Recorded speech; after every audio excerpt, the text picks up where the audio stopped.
wabarakatuh.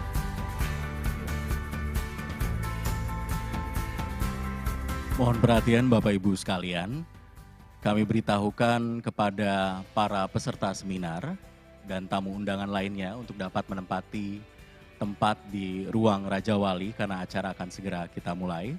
Sekali lagi kami beritahukan kepada Bapak Ibu para peserta seminar dan tamu undangan untuk dapat menempati ruang Raja Wali karena acara seminar akan segera kita mulai.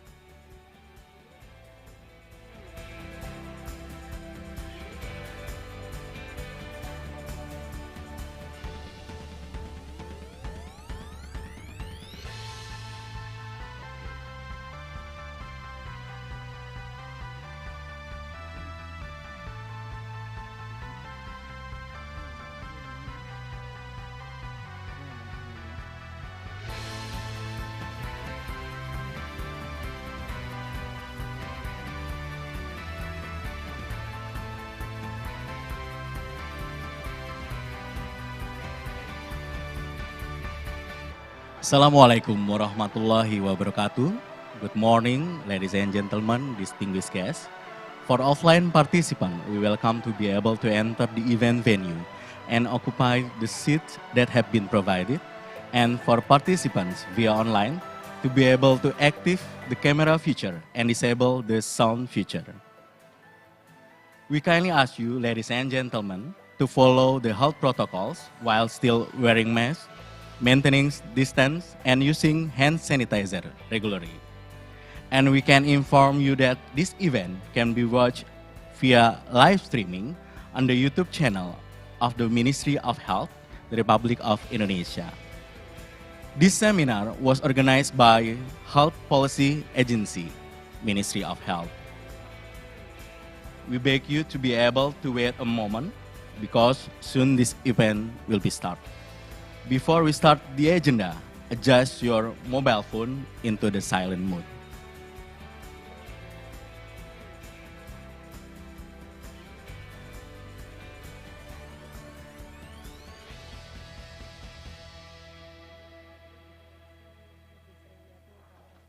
Okay.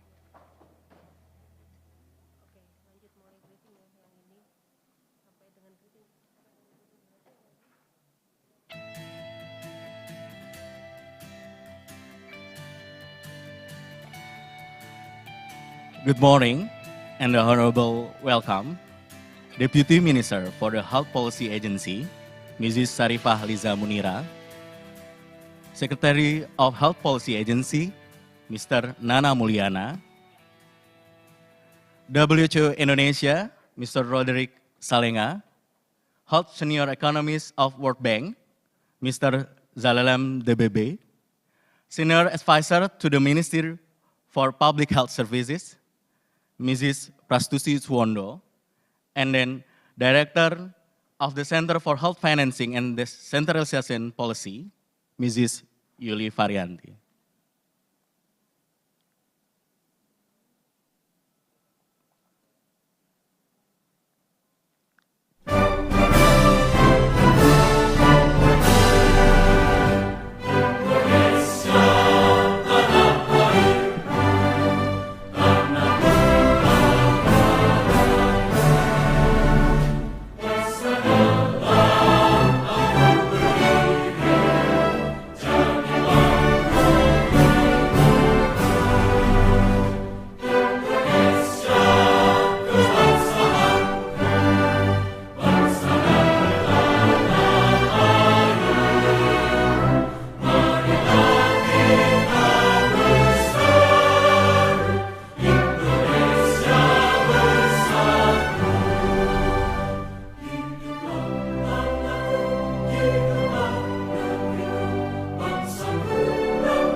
our audience, please sit back. Thank you.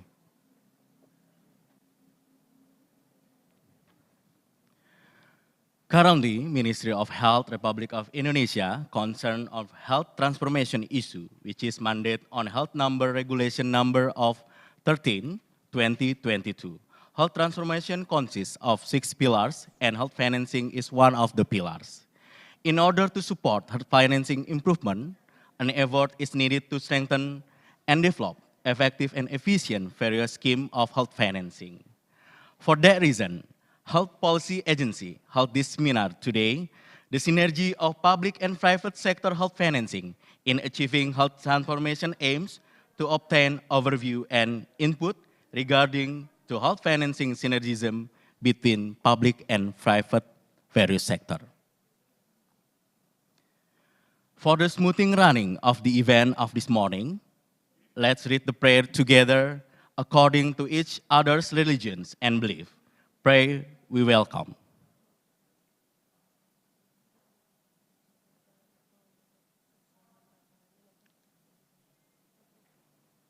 Finish the praying.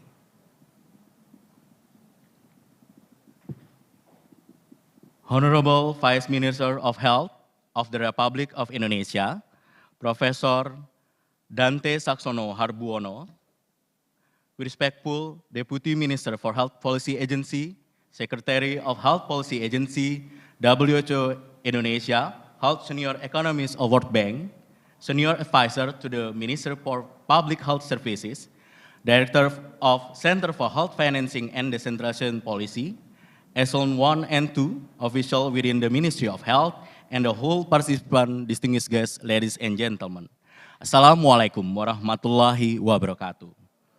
Greetings for all of us. Om Swastiastu, Namo Buddhaya, greeting benevolence, praise and gratitude we pray for the presence of God Almighty, Allah Subhanahu wa Ta'ala, because for the blessing of the overflow of His mercy and gifts, we can gather together in good health. In the seminar, the synergy of public and private sector health financing in achieving health transformation.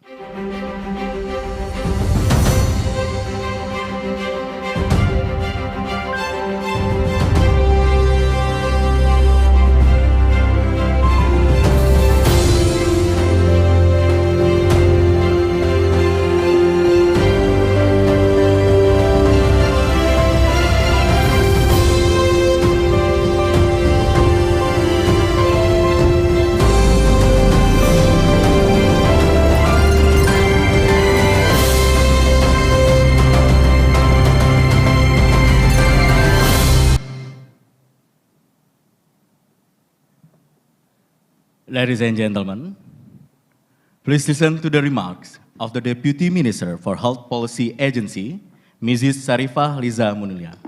Please respectful. Mrs. Sarifah, the floor is yours.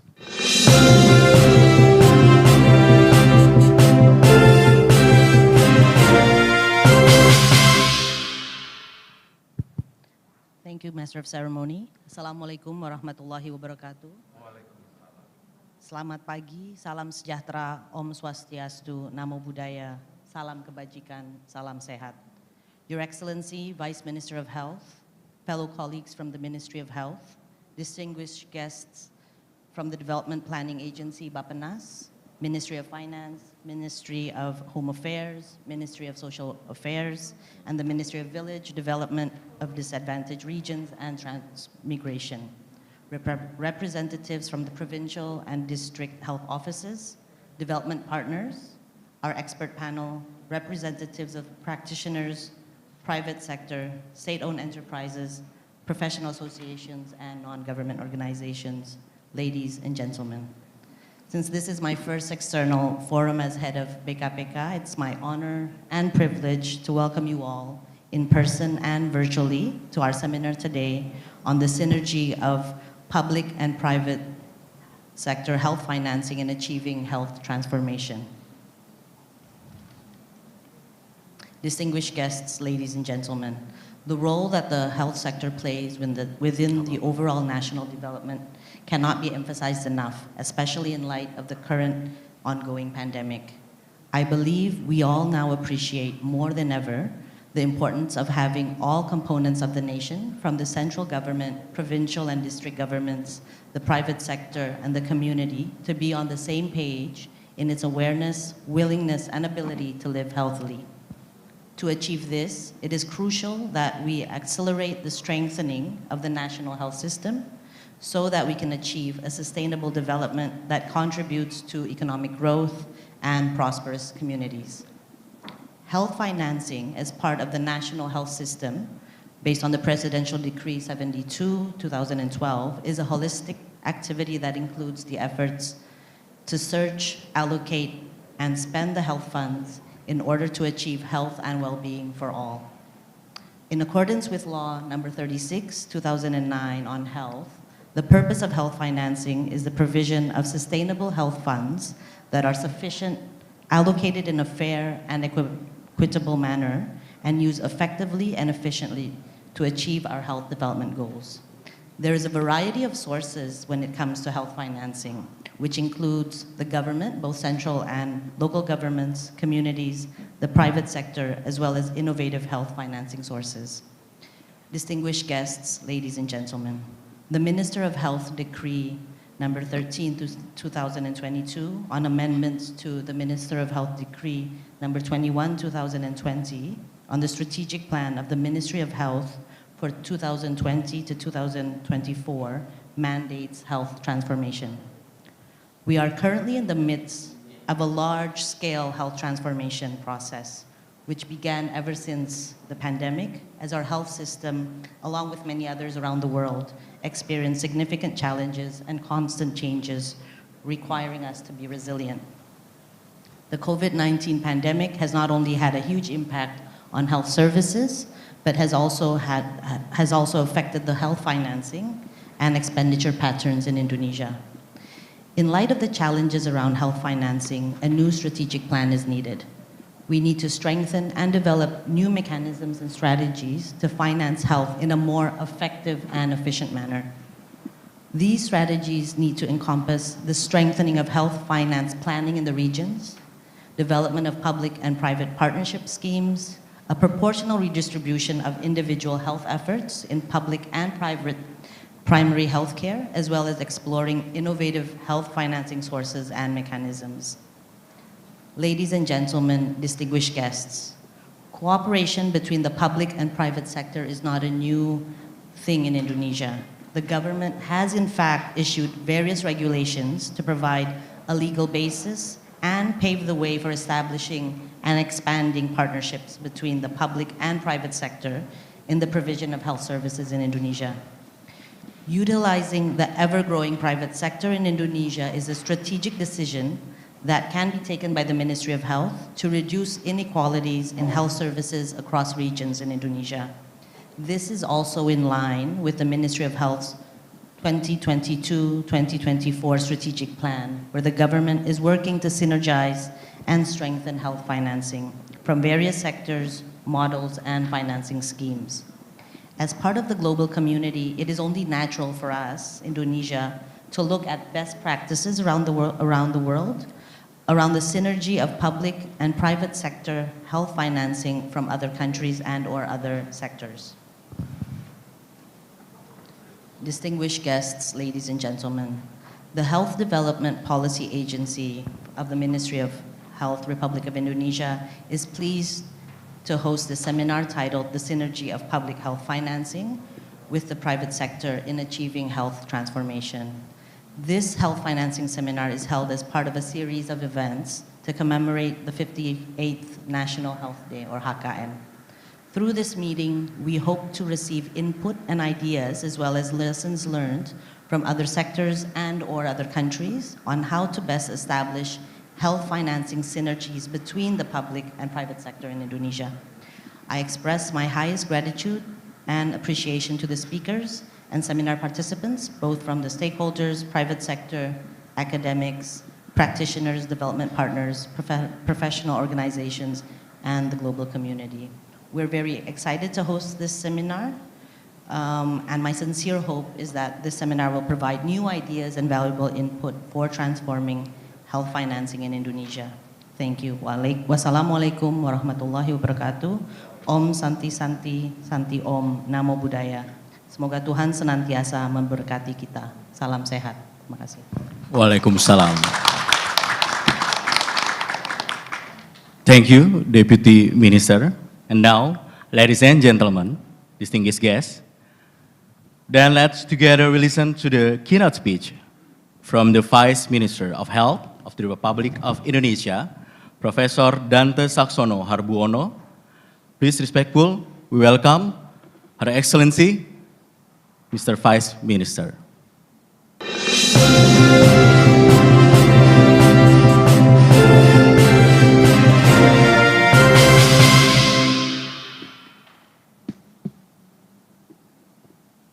Yes, ladies and gentlemen. Assalamualaikum warahmatullahi wabarakatuh. Salam kebajikan, Namo Buddhaya, Om Swastiastu. In the early of 2020, the world faced an unprecedented global crisis, COVID-19. Although its initial health issue has caused economic shock leading to the world's recession. Millions of people are lost not only their life, but also their jobs.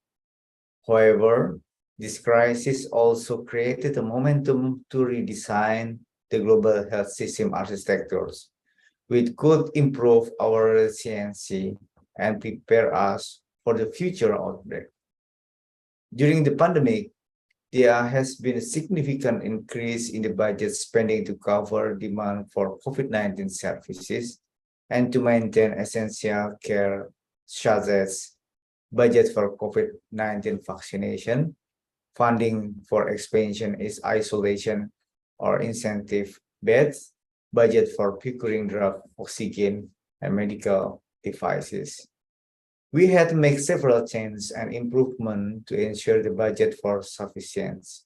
The government launched the National Economic Recovery Program as stimulus for crisis response, reallocated budget priority by cutting the funding for other programs, and invited private sector to provide health service, including vaccination, in-center vaccination, providing oxygen concentration and generators.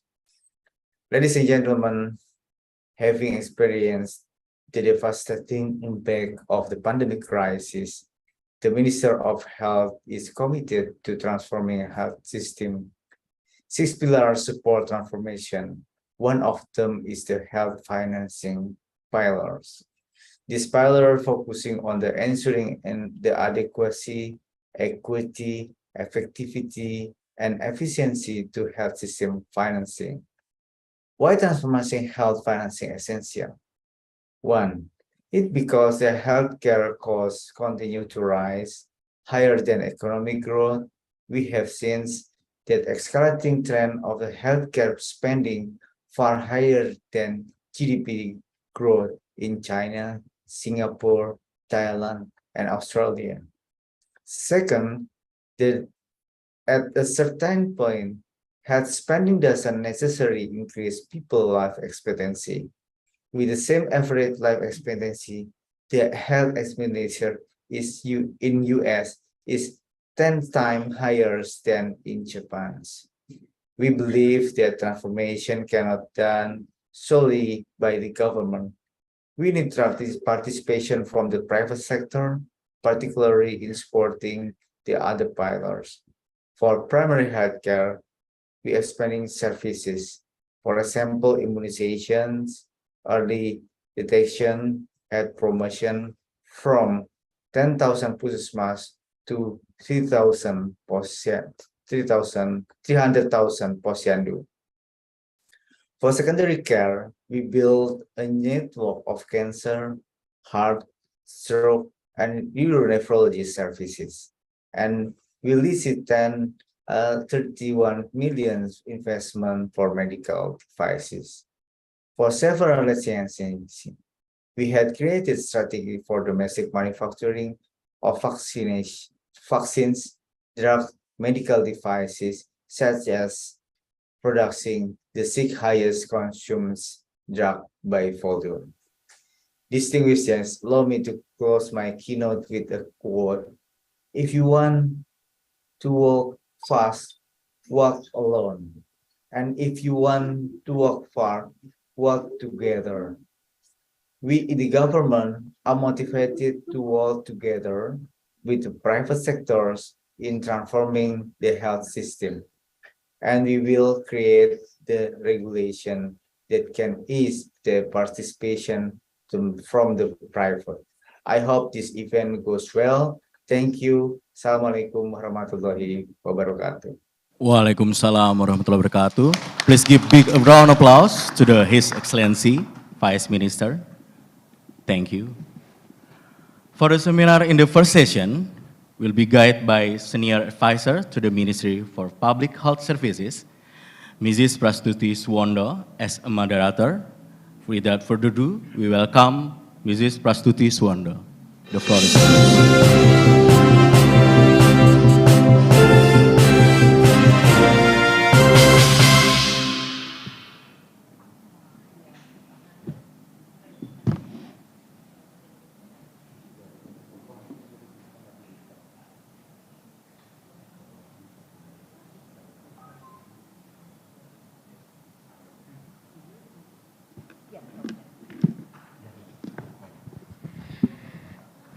Ya, Assalamualaikum warahmatullahi wabarakatuh.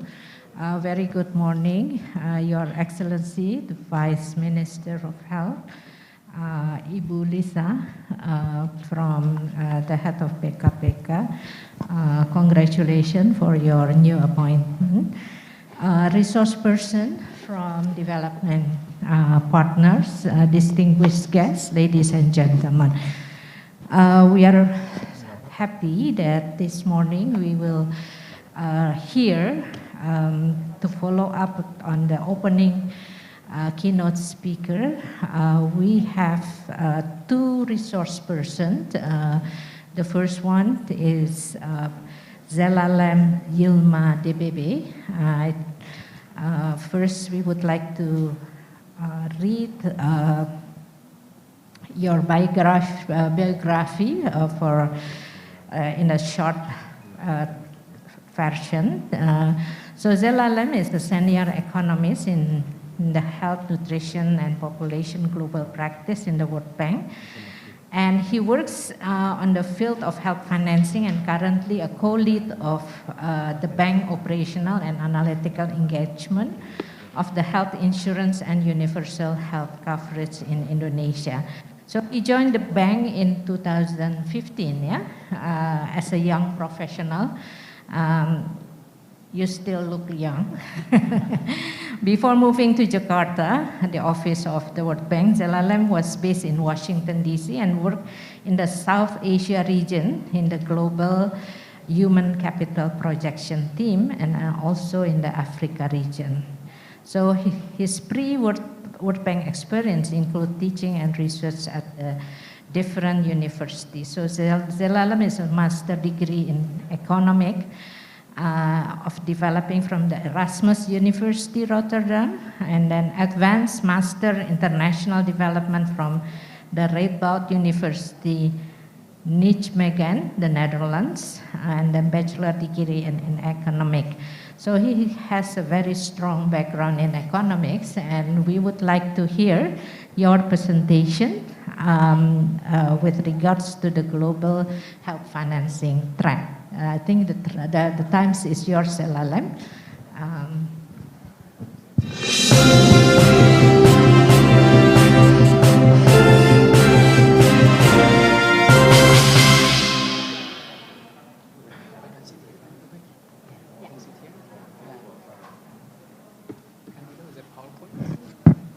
Ya, I think panitia boleh minta panitia. Panitia boleh minta tolong untuk bahannya dipresentasikan.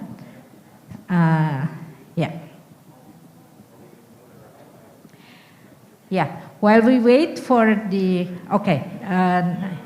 this is your presentation. While we wait for the presentation, as that has directed by Ibu Liza.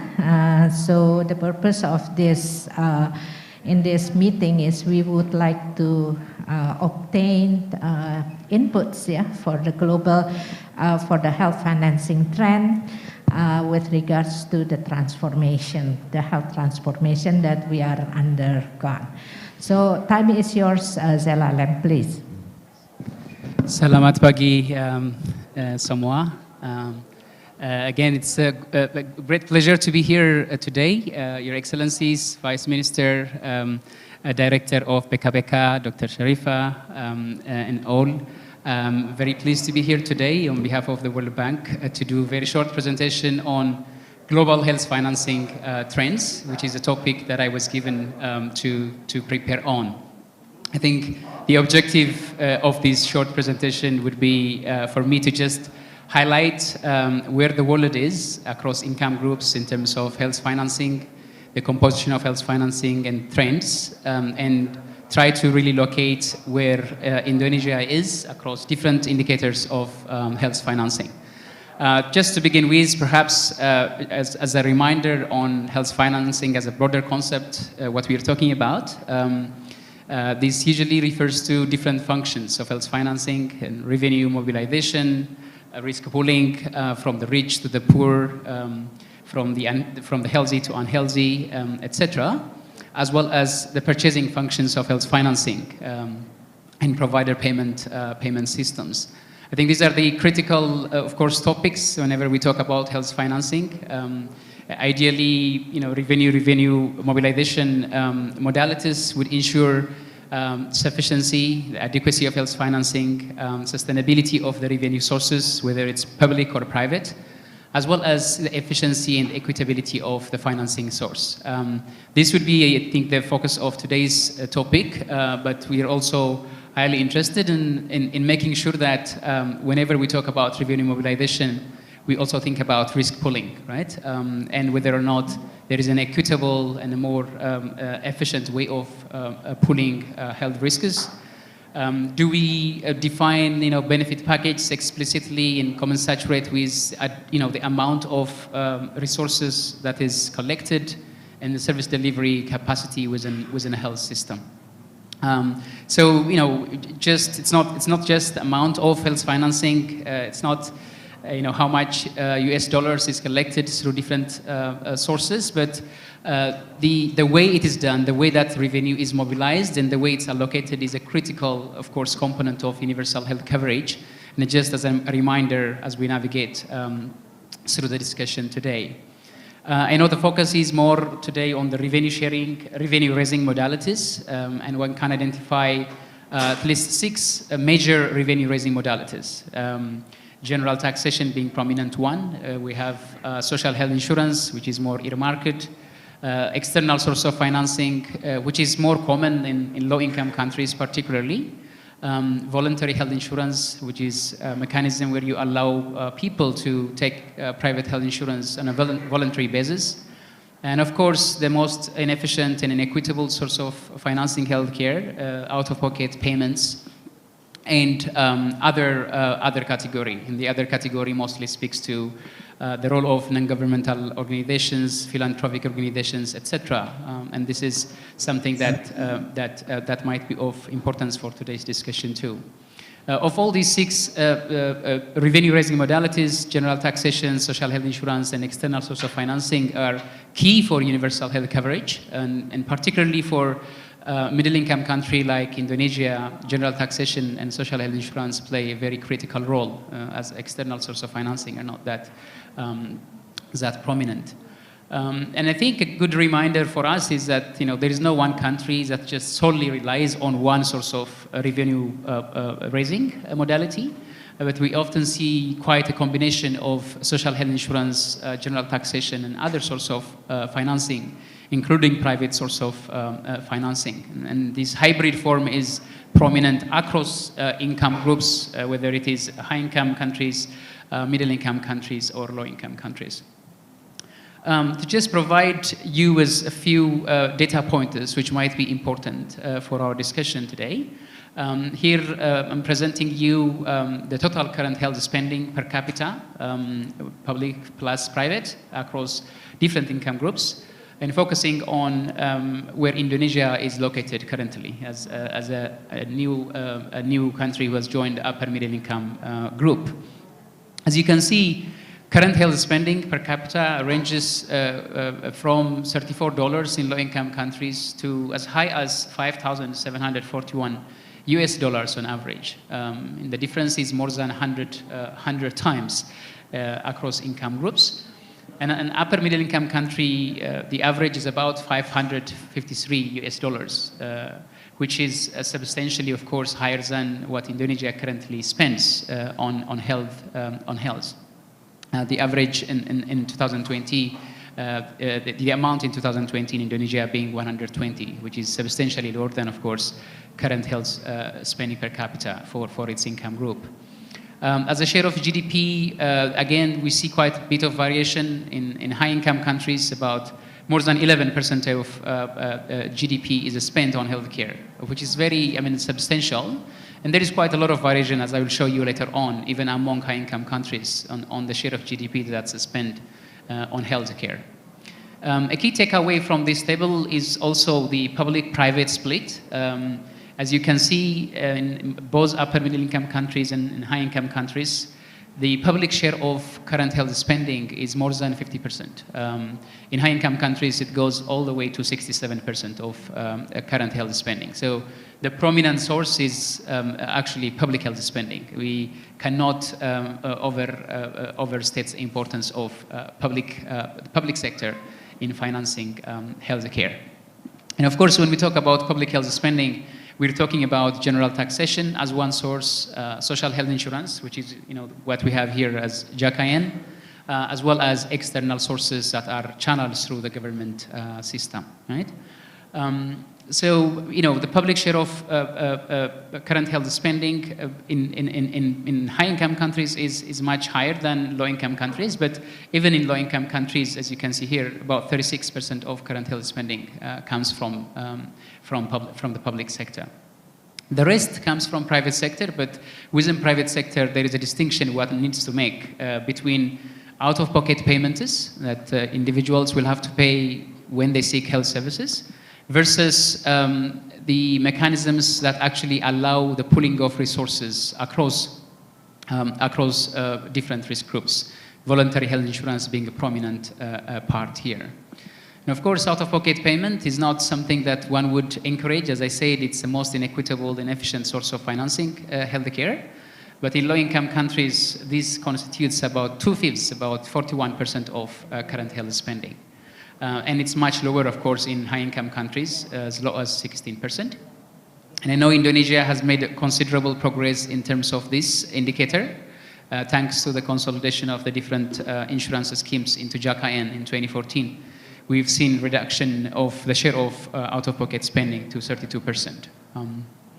Voluntary health insurance, which is really, in a way, much better than out-of-pocket payments because it really pools risks across individuals and it's pooled source of revenue, but it's not prominent. We should not expect too much from voluntary health insurance, and it does not really guarantee the way to universal health coverage, since there are quite a lot of insurance-related issues, such as adverse selection and moral hazard, that come with the voluntary nature of private voluntary health insurance. So this is just to provide you a landscape. In terms of trends across income groups and across years, here is an area map that shows that the quantum of overall health financing across income groups is substantially different between low income, lower middle income, upper middle income, and high income countries. And a large share of the financing, as I noted earlier, comes from general taxation. And followed by, of course, depending on the income group, social health insurance, or in low-income countries, by out-of-pocket payments. Again, we see quite a lot of progress that has been made over the last 2 decades across these income groups in terms of increasing the amount of financing, and that you see from the slopes of these area maps. But of importance is also for us to see how out-of-pocket payment is, or the share of out-of-pocket payment is behaving over time across these income groups. In low-income countries, this is still substantial. The share of out-of-pocket payment is still very high and really inequitable and efficient way of financing healthcare. In high-income countries, it's still thin, but has been sort of constant over the last 2 decades in terms of the share of spending coming from out-of-pocket payments. The good example is perhaps upper middle-income countries, where you see the share of out-of-pocket payment is slowly reducing over time, because social health insurance as well as general taxation is increasing, of course, in these countries. And Indonesia is actually situated in that upper middle income group, and you see the increasing importance of SHI and general taxation. To just provide you the composition as a proportion of share of current health spending, here you see the red part of the horizontal bar chart for low-income countries is quite significant. And as you go from low income to lower middle income to upper middle income, etc., that share declines, except of course in lower middle income countries, because except of course in low-income countries, because the external source of financing healthcare is substantial, as these countries heavily depend on external health financing sources. General taxation and social health insurance, as you go from low to higher income countries, their significance increases. And if you add social health insurance and general taxation, that's a major chunk of the public health financing that we noted earlier. Voluntary health insurance, which is here mapped as in blue color, as you can see, is substantial for upper middle income countries, but is very thin even for high income countries in terms of the share that comes from this private voluntary health insurance. So it will have supplementary law, it will have a complementary role, but we might not be able to expect much from these voluntary health insurance schemes.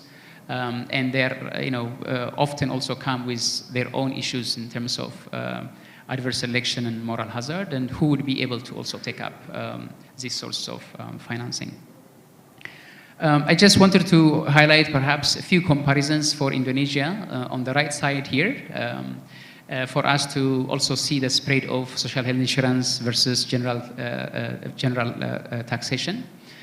We know countries like Germany and France that heavily rely on social health insurance compared to general taxation as a public source of financing. And we have countries such as Thailand, which is another comparator country for Indonesia, where the share of general taxation is substantial. And the UK is also another example where you see a large share of the current health spending comes from general taxation, and a smaller share from social health insurance. A prominent feature, again, as I said earlier, is that as you go across the income spectrum, you see the share of out-of-pocket payments and other sources of financing healthcare become smaller, and general taxation and social health insurance together are a major component. On the left side, there's just a scatter plot of national per capita income and per capita health spending. Indonesia is, if you see the red arrow there, you see Indonesia spend is lower than what's expected for its level of income. But as countries' income grows, we also see quite an increase in the amount of health spending. So economic growth is really an important factor in the quantum of health financing in general across countries. I think the other question that we need to raise perhaps is the question of, are there any countries that spend 100% from general taxation? Are there any countries that spend 100% from social health insurance? And the answer is, of course, no, right? The green line that you see on the left chart is a combination of general taxation as a share of current health spending. So if a country spends 100%, it will be on the corner of the x-axis. And if a country spends 100% on social health insurance, it would be on the corner of the y-axis, right? But of course, all these countries are further away from that, but above the red line. And the red line is a combination of social health insurance and general taxation that gives you about 50% of current health spending, right? So you see, Germany and Poland, significantly relying on social health insurance, about 70% of current health spending.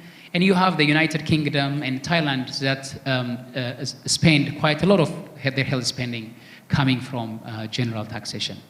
Indonesia is somewhere in the lower side, where public health spending, the combination of general taxation and social health insurance, gives you roughly about 50% of current health spending. And the US is in the similar combination of the two sources of financing. So whatever remains, of course, the deviation from the green line, is what comes from private sources. And as I said earlier, the major component of private health spending currently is out-of-pocket spending across all income groups, right? And you see, some countries spending about 90%, 80-something% of their current spending coming from out-of-pocket payments. These are really bad health systems, right? Very inequitable health systems. And you have countries where out-of-pocket payment only contributes, less than 10% of current health spending. These are health systems such as France, Germany, and the UK, right? Of course, there is a negative relationship between, the share of out-of-pocket payments in current health spending and what percentage of a country's GDP goes to public health spending, right? So, countries such as the US, and the UK, Germany, and France spend about 9% of their GDP in public health spending. So with that level of public health spending, you don't expect, of course, that high level of out-of-pocket spending, right? So really, for policymakers, his emphasis, the point that we're stressing is, one has to really think that the public source of financing health is prominent and substantial, and it's a way to reduce the inequitable source of financing healthcare out-of-pocket payments. Just a few points I think worth noting as I tried to describe social health insurance and general taxation. And this distinction is becoming increasingly blurry because there is quite a lot of complementarity between the two. And one example, of course, is Indonesia itself, where you have a social health insurance system that is co-financed by the general taxation, right? The bottom 40 and the vulnerable in Indonesia's national health insurance are actually co-financed through general taxation and subsidized through that mechanism. So it's increasingly becoming blurry, and we have also countries where general taxation and social health insurance actually coexist separately, but catering for different population groups. For the formal sector who are able to pay contributions to social health insurance, those will be covered under the social health insurance scheme. But those who are not able are then covered by general taxation, right? So different population groups covered through different sources, SHI or general taxation. There are also, examples of countries such as the United Kingdom and India, where general taxation is supplemented by earmarked sources. I mean, with these usually what we call health taxes also. It could be taxes on sugar, sweetened beverage, it could be tobacco taxes, etc. Innovative ways of financing healthcare. And those earmarked taxes supplement the general taxation within the country, right? So increasingly that distinction is becoming blurry because one really supplements the other source of financing healthcare. Now, to just note, the common challenges with these trends, then, one can characterize, of course, low-income countries and, more high-income, upper-middle-income countries, and note what are the critical bottlenecks and challenges facing these countries. As I noted, in low-income countries, a large part of the problem is related to out-of-pocket payments. The financial risk that comes from financing healthcare through out-of-pocket payments. It leads to financial catastrophe, it leads to impoverishment, it leads to foregone healthcare, and these are really substantial sort of issues faced by low-income countries and lower middle-income countries alike, mostly. In high-income countries and upper middle-income countries such as Indonesia, and in particularly those that are facing aging populations, with increasing importance of non-communicable diseases in the disease burden within the country, there are issues that are related to cost increase, right? The financial sustainability of providing services within a context where the aging population is increasing, where there is an increased need to seek hospitalizations because of non-communicable diseases that require treatment, expensive treatment often because they are not diagnosed early on through the primary healthcare system. So where are we? Where are we globally in terms of tackling at least the lower side of this and out-of-pocket payments, right? The global monitoring report, recent global monitoring report shows that the world was off track in terms of the progress towards the financial protection objective of universal health coverage, right? And we have two metrics to judge this. We have catastrophic expenditures, which essentially talk about the share of budgets that goes to health spending. And we have another metric which we consider as impoverishing expenditure, which is what share of households or individuals are pushed into poverty or further into poverty because of health spending. We've been doing quite well in terms of reducing impoverishing health expenditures because the world has also progressed in terms of reducing poverty, but catastrophic expenditures have been on the rise over the years. And that's a big concern for countries across the spectrum, low-income countries as well as middle-income countries. And the major driver of these out-of-pocket payments is the cost of medicines. And I think this is an important thing to consider also for us here in Indonesia, as this highly depends on service availability, the availability of medicines stockouts. Even if you have an insurance program that pays for it, there is a rationing that comes because of the unavailability of these medicines and the capacity of the health system to make sure those are in place. And of course, there is also a difference between rural and urban. Rural areas are more likely to face catastrophic expenditures as well as impoverishing expenditures than their urban counterparts. And this has to do essentially with the fact that rural areas are more likely to have stockouts of medicines, are more likely to seek care in private facilities that might not be covered through insurance programs. Luckily, Indonesia is an exception. Here we have done a fantastic job in making sure that the private sector is contracted through JKN and those mechanisms are in place. But the capacity of the health system would be critical in ensuring drugs are available and affordable in order to reduce the financial impact of this. Just to point out also that if you look at the concentration index on financial hardships across regions in the world, we see that South Asia and East Asia have a larger share of catastrophic expenditures, a disproportionately larger share of catastrophic expenditures compared to the share of population that lives in these regions.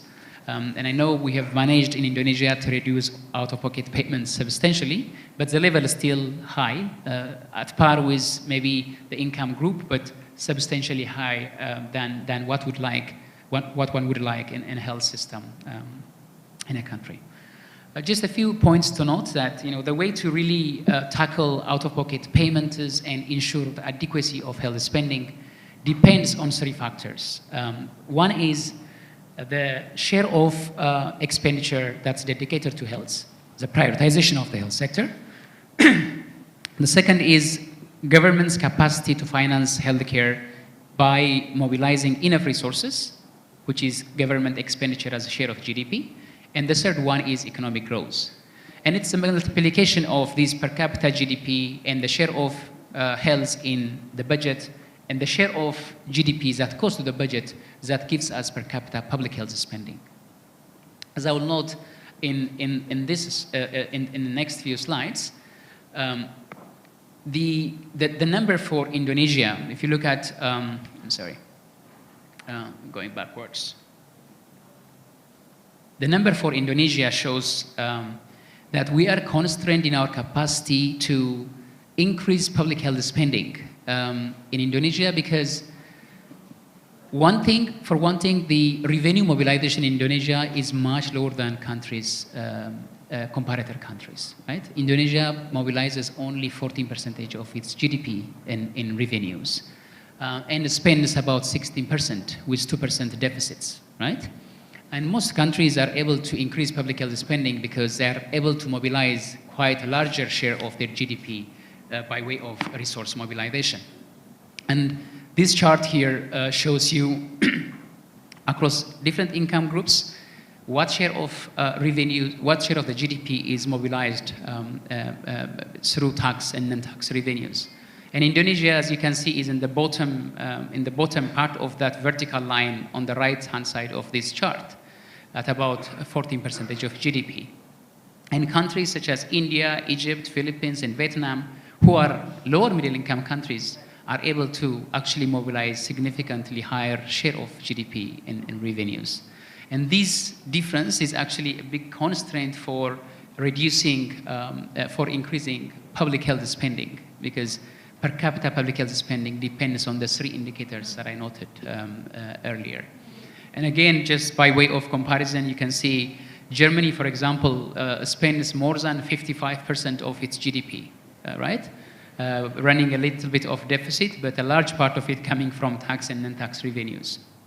And Thailand has about 25% or so of its GDP that it's able to mobilize in revenues. And revenue mobilization, of course, lies outside health sector. It's not just the health sector that would be contributing to this, but it's an important factor that would limit or increase the capacity of the health system to mobilize public health spending. And of course, the second important one is what share of this expenditure, what share of the 16%, the 14% of revenues that you have generated, plus the deficits that you run, are you able to allocate for health? The median across countries in the world, the mean share of health in expenditure is 11%. Indonesia, I think, allocates about 9-point-something% of public spending on health. And we have, of course, countries that are able to allocate about more than 25% of their public spending to the health sector. And Costa Rica is a prime example of this, with more than 25% of public expenditure dedicated to the health sector. So I think another policy factor here is really trying to pursue Ministry of Finance and have that dialogue in order to increase the share of public spending that goes to health, because it's an important enabler to increase public health financing. We looked at the composition of public spending. This would be my last slide. Here is a chart that sort of shows where is the major source of growth for Indonesia in terms of public health spending. And of the three indicators that I noted earlier, reprioritization, which is increasing the share of spending that goes to health, and economic growth are the two prominent sources of growth in public health spending.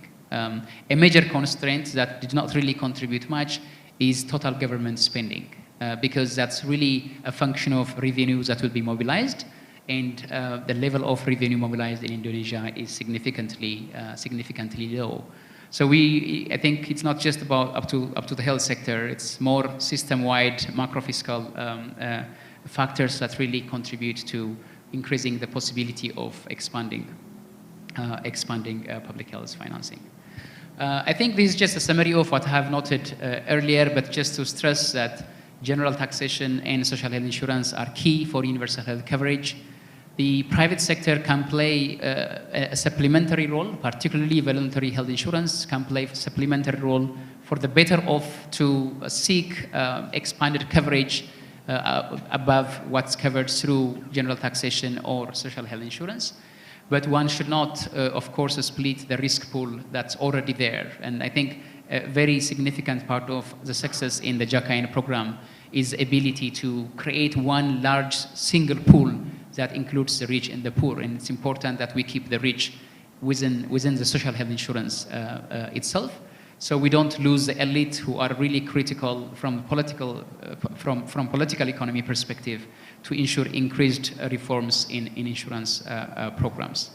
And in the absence of, in the presence of different constraints in revenue raising and economic growth, one has to really consider efficiency enhancing reforms as a critical player in making sure that we have sufficient resources to achieve universal health coverage. I think that's the end of my presentation. I am sorry if I took longer than I should, but I'll hand it over to Bubeki for the next. Thank you. Thank you so much. Thank you. Thank you for a very comprehensive.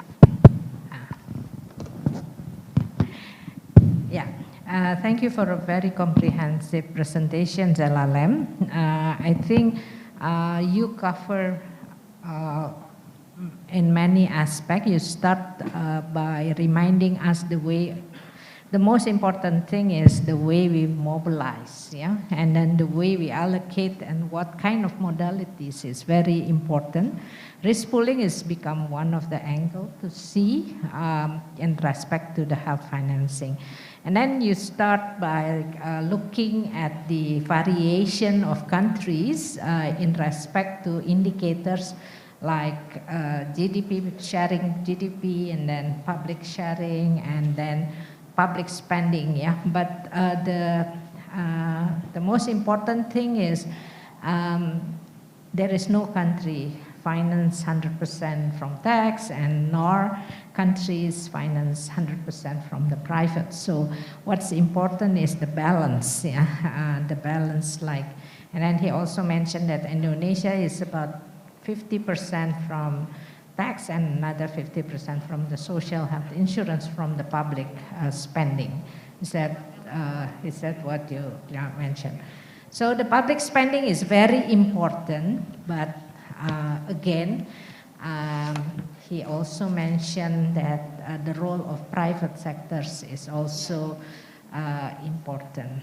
And he also addressed a lot of out-of-pocket, very critical with regards to the disease burden, and comparing to countries with upper level countries, the out-of-pocket the proportion is small and relatively stable, but you can see that the proportion of out-of-pocket in low and low middle countries is quite significant, high, the proportion. Okay, where we are, incidence catastrophic is very interesting when you compare the incidence of catastrophic health spending and the impact on the impoverished health spending. So at the end, and his conclusion, he said that it's very important to dialogue for an intense dialogue to increase the capacity to mobilize the overall public revenues and increase the share of public expenditures. I believe that many of you will raise many questions. Please note it, but now we will go to the next presenters. We have another resource person, prominent resource person from the Philippines, our neighbors, yes. So Roderick Salenga. Roderick Salenga, the short name with Eric, Pak Eric, is joining WHO country office in Indonesia since October 2022. Welcome to Jakarta. Okay, and then he served as technical officer for essential medicine and acting team leaders for health systems. Prior to this assignment, he was the technical officer of pharmaceutical at WHO country office Papua New Guinea, and he also served acting team leaders for universal health coverage, and health systems, life course and healthier population. He also worked in WHO in Philippines, Cambodia, and Timor-Leste in the area. You have so many experience across countries, in the Asia regions, in the Asian regions, and he also have an experience on pharmaceutical regulatory system strengthening, antimicrobial stewardship, good governance in medicine, and pharmaceutical policy development. Last, he is also, before joining the WHO, he is a professor of public health pharmacy in the University of Philippines, Manila, where he served as a chairman of the Department of Pharmaceutical from 2010 to 2014. Okay, without longer ado, I would like to invite you to give the presentation on the global spending health. I think Delalem already start with all comprehensive presentations covering many indicators, but I think Eric will share with us the experience on the 2022 and also the analysis on by income groups and also experience by expenditures items per category. Time is yours.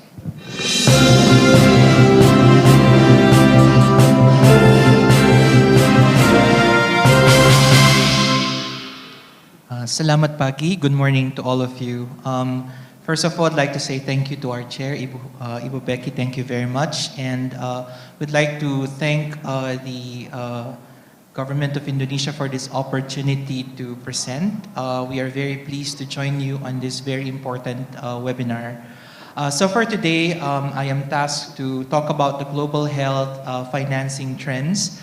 And I'm very grateful to our colleague from World Bank for beautifully setting the stage for our discussion for the rest of the day. And he really made my work a lot easier. Thank you very much. So it's good that we have, if we can have the presentation slides now. We're very happy to tell you that there has been a recent report that has been shared in the WHO website this first week of December, which talks about the global spending on health, rising to the pandemic challenges. And this focuses on health spending in 2020. As you would all know, it takes time to compile all the health expenditure, health financing data. But we're very grateful that the hard work of our colleagues from the three levels of the organization, from headquarters to regional offices and to country offices, paved way for the publication of this report. This is very much accessible. It's in the WHO website. So just to give a context for our discussion, because the global health expenditure report focuses on the year 2020, we know very well what happened in the year 2020. The pandemic was there, and it caused severe and synchronous contractions in economic output across the world. So given that particular context, we have to make sure that we appreciate the nuances in the report findings in relation to the performance globally in terms of the economic sector. When we talk about the global GDP, it fell actually 3.4% in real terms in 2020, and that is based on the data that we were able to gather from 164 of the total 188 participating countries in this global exercise. Most countries, of course, rose to the pandemic's initial challenges, which is a very important point of my discussion today, through exceptional budgetary allocations and reprioritization within health budgets. We would see that one overall trend in health expenditure is that there's huge increase. There's a sizable increase in spending, but we have to understand that if that really is pertaining to actual investments in health, or are they just merely investments because of the challenge brought about by COVID-19. So this slide is showing to us the sharp increases in government spending on health at all country income levels underpinned the rise in health spending to a new high of 9 trillion. That's approximately 11% of the global GDP. In the figure, you would see how the government versus the private versus the external actors are performing in terms of their actual contribution to this global spending on health. So government at 63%, the private sector at 36%, and 0.2% for external actors. The next slide, I want to direct your attention to the important factor or important finding, which is not very unexpected. We see how the health spending was distributed in 2020, characterizing it as highly unequal across country income groups. So if we're looking at the 4 income groups, high income countries, upper middle income, low middle income countries, and low income countries, so we see that 80% of the global spending is coming from the high income countries. And we note that this huge expenditure is only accounting for 15.3% of the world's population. And then if we go to the other income groups, for example, the upper middle income group, that would be 16% of the global spending, which is serving 33% of the world's population. And then you have less than 4% of the global spending brought about by the lower middle income countries, serving 43% of the world's population. And of course, the low income countries at 0.2%, looking after the 8% of the world's population. So very much clearly illustrated in this slide the unequal distribution of health spending across country income groups. So this slide I wanted to share with you just to illustrate the rise in health spending combined with decline in economic activity, leading to sharp increase in health spending as share of GDP in 2020. In our previous presentation, we were able to see very relevant discussions on this. But as far as the 2020 report is concerned, these are the figures I'd like to share with you. For example, the high-income countries, 9.2%, that's up 2.7 percentage points, and our comparison period is year 2000. For the upper middle-income countries, it's up to 1.6 percentage points. Low-middle-income countries is 5.2%, up 1 percentage point.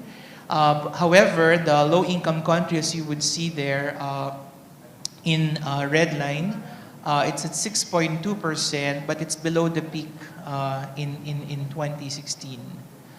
So the next slide I wanted to show here would be the government spending. So I think the discussion earlier also talked about the importance of public spending in health. So government spending was the main driver of the increase in the total health spending from the period of 2009 to 2020. So you could see from figure 1.2 how the income groups are performing. The increases from 2019 to 2020 were much larger than in preceding years. Later on, we'll have an opportunity to characterize this further in terms of understanding what fostered or what encouraged this increase in spending. So if we look at the per capita government spending according to income groups, so we have for low-income countries, that's 18.6, that's to $9.2, low-middle-income countries at 14.9, upper middle-income countries at 8.4, and high-income countries at 11%.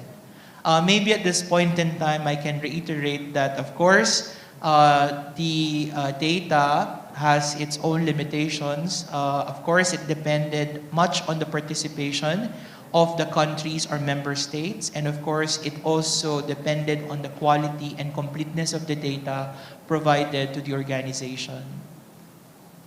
Now, this slide, I'd like to share with you. You could see how government spending on health increased more than the general government expenditure, except in high-income countries for the period of 2019 to 2020. So you could see in the second bullet, we are reiterating there that the growth in government spending on health came not through income growth, but rather this was through a combination of policy choices and interventions. We know how government of countries went on instituting some interventions, particularly to save the economy and also to protect or insulate households from the economic slowdown brought about by COVID-19. The next slide, I wanted to show to you the health priority rose sharply in lower, middle, and upper middle income countries in 2020, as evidenced by these lines for yellow, blue, dark blue, and red. Now, in terms of out-of-pocket spending per capita, it fell during the first year of the pandemic. There are different offered discussions and explanations for this. From the point of view of service delivery, we note that in many countries, because of COVID-19, many health workers were not able to report consistently in their health facilities. Some of them are even closed. The health facilities were closed for a protracted period of time, or sometimes even indefinitely. That definitely would have caused accessibility of services. And then we know also from the demand side, from the individuals or the community members, there's this fear of contracting COVID-19, thereby limiting their mobility and their altering their behavior for health seeking and also for utilizing services in the health sector. Of course, we are not taking out the possibility that the out-of-pocket spending was severely affected by the affordability of the health products and health services. We will have an opportunity to see later the expenditure items across the income groups. So this slide, figure 1.9, you would see that in more than half of the countries with data, out-of-pocket spending per capita fell and government spending rose during the first year of the COVID-19 pandemic. That's, as we have mentioned earlier, that is sort of the trend, particularly during the first part of the global pandemic response.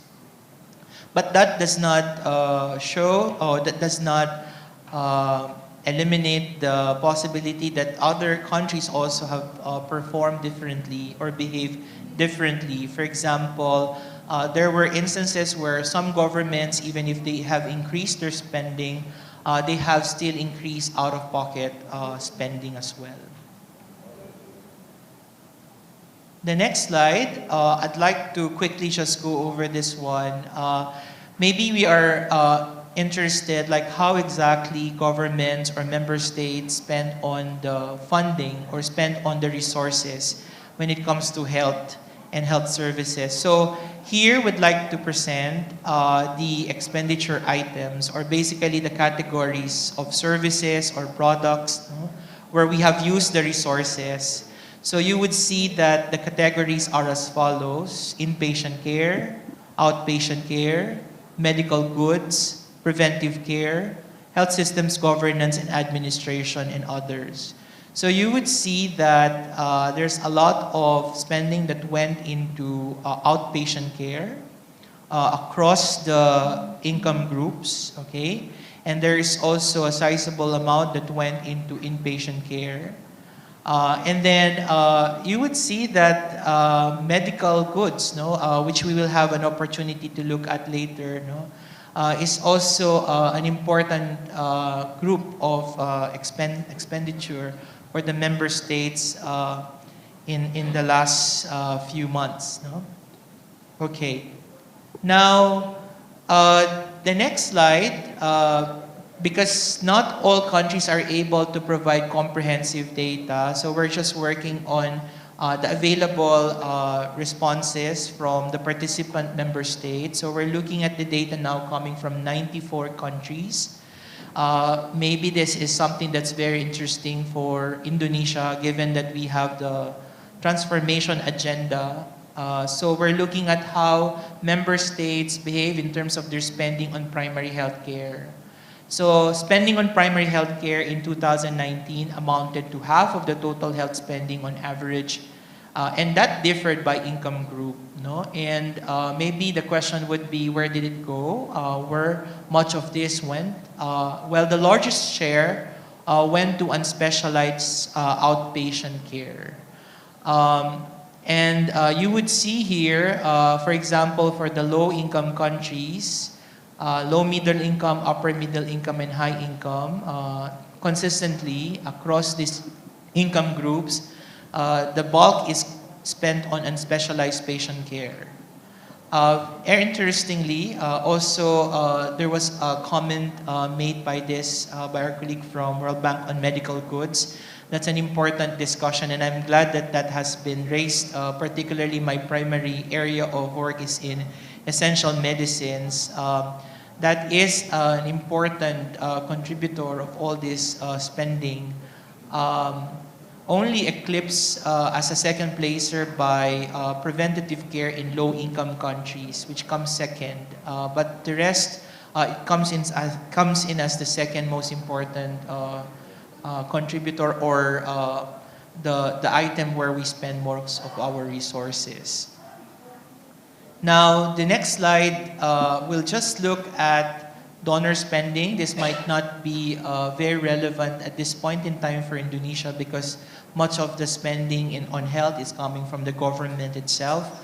But maybe it would be interesting for you to look at how low-income countries had the highest share of government and donor spending on primary health care as a share of GDP. And that is, of course, expected because of the limited resources that they have. But kindly note that many factors drive the spending ratio. So country scenarios need to be studied separately. We encourage the users of this information to drill down the information at the country level so that you can make correct, informed decisions, or guided very well in terms of the context of the individual countries, or maybe in the region, or cross comparisons between countries and regions. And of course, this should be appreciated in conjunction with other health indicators and a country's overall governance structure and performance.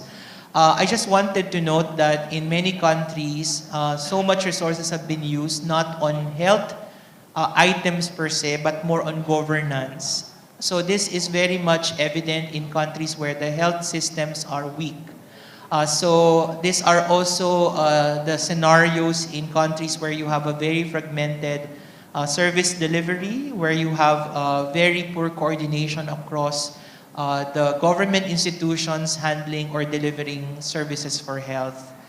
So instead of using that particularly for items that are directly for health, they are going to expenditure items related to systems building, operations, and logistics. Now, the next slide we're going to look at is in terms of the spending on preventive care. No? So preventive care spending in 2020 grew faster than the total health spending. So maybe this is an interesting item for Indonesia because the question could probably be on, oh, maybe for this time we are really gearing towards the strengthening of primary health care. Unfortunately, that is not the entire picture because the spending on preventive care in 2020 largely involved accessing, for example, protective personal equipment, sanitizers, and other services or other costs related to containment of the COVID-19 pandemic. So, given that, if you look at figure 2.4, in terms of the data coming from the 50 countries that provided the data, there is not so much difference in terms of the 2019 and 2020 trend. Because as you could see, the inpatient care still is the top notcher, followed by outpatient care, and then followed by medical goods, and then although you have the others, as I mentioned to you, all those other things that you have to address in terms of service delivery, which may not necessarily be directly health commodities or health service items. The next slide I wanted to show is related to COVID-19 spending. So health spending on COVID-19 accounted for an average of about 8% of health spending from government and compulsory insurance in 2020. So if you look at it in terms of the general government expenditure, that is 1%. So the reported per capita health spending on COVID-19 from government and compulsory insurance financing arrangements, it is at $212 US in 16 high-income countries versus only $14 in 21 middle-income and low-income countries. Again, just to reiterate, there is limitation with the data because of the number of member states that were able to provide complete data based on these items. The next part is looking at external aid. Again, may not necessarily be very relevant to you, but you may want to know how external aid played a part in financing and in financing the response of COVID-19 in 2020. So based on the data that we got from 6 low-income countries and 9 lower middle-income countries, you could see that the external aid is looking at 58% and 28% of the pie respectively. Very, very huge contribution when it comes to low-income countries at 58% versus 34% from government or domestic funding. Now, I'd like to look at the behavior now in terms of the spending related to COVID-19. I think because the 2022 health expenditure report focuses on 2020, it might be important to just identify here how did the different countries use or spend their resources in health. So we have 5 categories here. You have treatments, testing and contact tracing, vaccination, medical goods, and other activities. So if we would be looking at the low-income country, let's look at the extremes. No? So if we look at the low-income countries, at 60% you have the other activities. And only 26% for treatment. So maybe again the question would be, what would the other activities comprise of? Many things related to factors that, for example, operations related to service delivery, not necessarily health or medical in nature. But if you look at the high-income countries and upper middle-income countries, so the bulk is for treatments, no? 65% for upper middle income and 36% for high-income countries. So there is definitely a difference in terms of their behavior on spending because of their differences in health priorities and health contexts. You would see where the cost or where the expenditure is most on others, that would probably mean that these are countries where the resources are spent on setting up systems, financing operations, financing coordination, and other non-health or non-medical items. And then figure 3.6, in terms of providers, let's see where most of our health spending on COVID-19 go. So for low-income countries, they are, most of it, at least 38% went to providers of preventive care. And then if you compare that to high-income countries, 54% went to hospitals. Well, this is particularly, again, related to the nature and competency and capacity of the system, health system, and in terms also of the variety or the availability of options for treating and managing COVID-19. So in high-income countries where technologies and service modalities are readily available to manage patients, then they are definitely able to invest a lot more on hospitals or tertiary care, as compared to low-income countries where your focus is mainly on primary care or primary healthcare approaches, most likely at community level. Now I'm going to look at the social protection, education, and health expenditure. I think I'm almost done with the presentation because if we're looking at health expenditure, I'm sure we appreciate the fact that it does not operate in a vacuum. We want to look at how member states or governments are also spending in terms of other social services or social sectors. So this figure is just presenting to you how countries probably increase or decrease their spending on health, but they have increased or decreased their spending on education. While it's difficult to have generalization given that we have limited data, but just to mention, during the first year of COVID-19 for high-income countries, per capita health and social protection spending rose strongly, while education rose modestly. For upper middle income countries, per capita health and social protection spending rose strongly, while education spending fell. For low middle income countries, health spending rose strongly, while education spending remained flat. And for low income countries, both health and education spending rose strongly. So outside the scope of this paper, outside the scope of this global health expenditure report, it would be important to have a follow-through in terms of how these three sectors interplay in terms of the economic outlook, social outlook, and development outlook of the respective member states. So just to wrap up my presentation now, these are questions that we would like to answer probably in this seminar or even outside this seminar.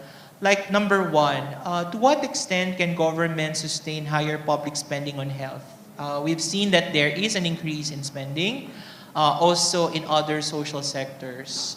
Will the increase in 2020 be reversed? Because we know, because of the economic contraction and also because of the increased debt service obligations, just as an example, this may necessarily be a challenge for many member states or governments, no, to balance between those obligations and their goal or interest in increasing or at least sustaining public health spending on health. The second question would be, will the decline in private health spending in 2020 continue or change? How will the pace and distribution of economic recovery within countries affect who can pay for and receive needed health services? Again, the COVID-19 already magnified the weaknesses of our health systems, and it will continue to magnify those. And I think more than ever, the interplay between economy and health, no, have been fully explained or illustrated, no, in our experience with COVID-19. So we can never go forward without tackling both at the same time.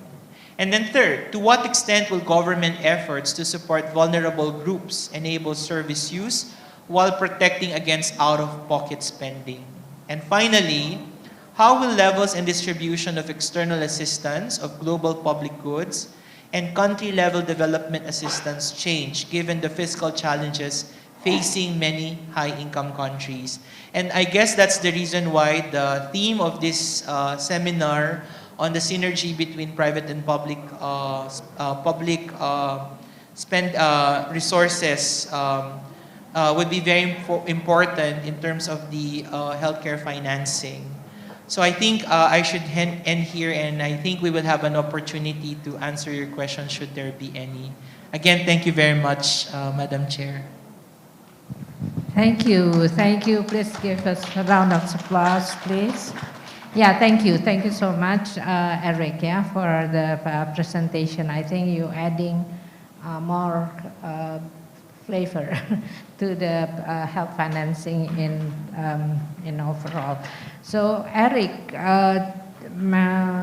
sharing about the tail of the health financing, that not only in general, in total, but also expenditures item by category. Yeah? I think that's quite impressive. So spending of inpatient, outpatient, and medical goods, and then also with COVID, you also share in terms of spending into 2022,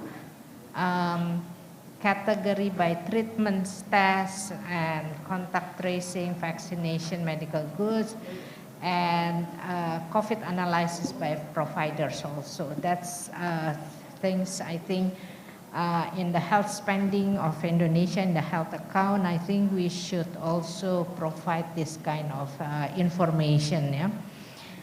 And then he also mentioned that the donor spending, he said that Indonesia is very low, but I think even the percentage is quite low, but it's very essential to support the programs, especially the Global Fund for the elimination of a certain elimination and eradication of a certain disease. And then he mentioned about the spending of preventive care that grew faster in the total health spending, which is quite interesting. Yeah, and then at the end, he raised the issues on the country's probability increase or decrease to health with related to the trend increase or decrease in educations. Yeah, very interesting. Now I think it's time for us to entertain questions, feedbacks, and we know that we have several questions. Panitia boleh nggak ya ditayangin satu persatu mungkin? Okay, the first question is, Delalem and Eric, is there any best practice in terms of health financing in the countries where tax compliance is low? You know, Indonesia experienced a very low tax compliance. We only have like 11 million, yeah, 11 million people out of the expected about 80 millions. So do we have to limit the residents who receive JKN benefits based on salary? Many give a very hard feedbacks to the way we finance the universal health coverage. There is no balance between the contributions and the benefit package. So what do you think with the tax compliance is very low, and do we have to limit the residents who receive JKN benefits based on salary? And now, as you know, that we already practice based on the percentage as well as on the nominal for informal sectors. Yeah. And then there is another questions from Paul Tekes Tasikmalaya. This is questions was raised with the expectation that you will respond, both of you. They said that, I think, but this is both of you, yeah, the question. They said that based on the experience that you have, is there any mechanism to reduce the pharmaceutical price, the drug price, in an effective way in the context of national health insurance? It is important since we know that the drug costs represent about 40 to 60%. Yeah. So, what is your comments to what kind of mechanism or effective mechanism to reduce the drug price? You know that there is an issues in the social media that is currently ongoing about the drug price. So is there any effective mechanism to reduce the price? And then there is another questions, and this questions is addressed to the Vice Minister. I just read, maybe you don't need to respond, but if you would like to respond, please do. To the Vice Ministers, how is the opportunity to allow new advanced cellular therapeutic is telemedicines, I think. Cellular therapeutics, telemedicines, but has gone through clinical trials. So they said that the opportunity to allow new advanced cellular therapeutics, but has gone through clinical trials. How readily is the decision makers to improve their knowledge and update their point of view to growing of science? So I think this question is addressed to the Vice Minister, but if you would like to comment, please do. And then another question from the anonymous attendee, how to increase private contribution in health spending. Increase private contribution in the health spending, especially in the preventive and promotive area. Eric just share the fact that the preventive share is increasing. So, what is the effective way to do? Is there any specific strategy that can be adopted by Indonesia, since we know that the preventive promotive is still low? And then lastly, there is two more. Another question is from the Bapeda, Papua. Thank you for the questions.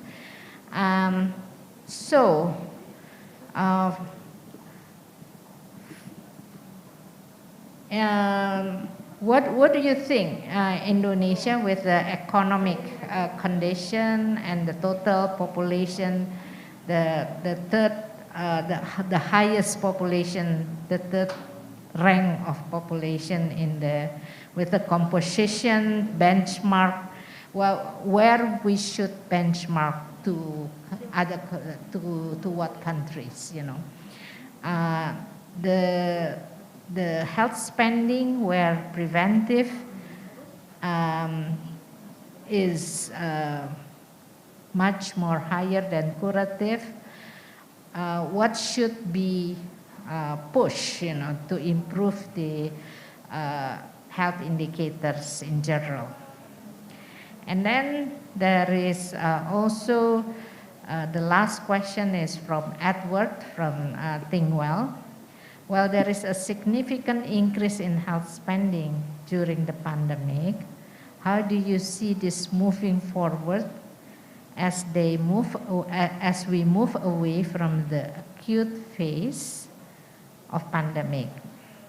Will there be a rebound phenomenon where spending for health will be decreased back to the pre-pandemic time? Or how do we ensure this increased spending for health outcomes? So I think that's 6 questions. I think for the Vice Minister, you're welcome to choose whether you want to comment or not. But basically, all the questions is how, with all your presentations, how to apply in the Indonesian context. Thank you, and I would like to give the first opportunity to Delalem, please. Thank you so much, Bu Beki, and thanks everyone for the excellent questions to provoke our thoughts and reflect on. Just on the first question on tax compliance, I believe the question can be seen from 2 angles. One is related to the fact that general tax revenue in Indonesia is low, So how to go about increasing tax compliance, not specifically to the insurance program.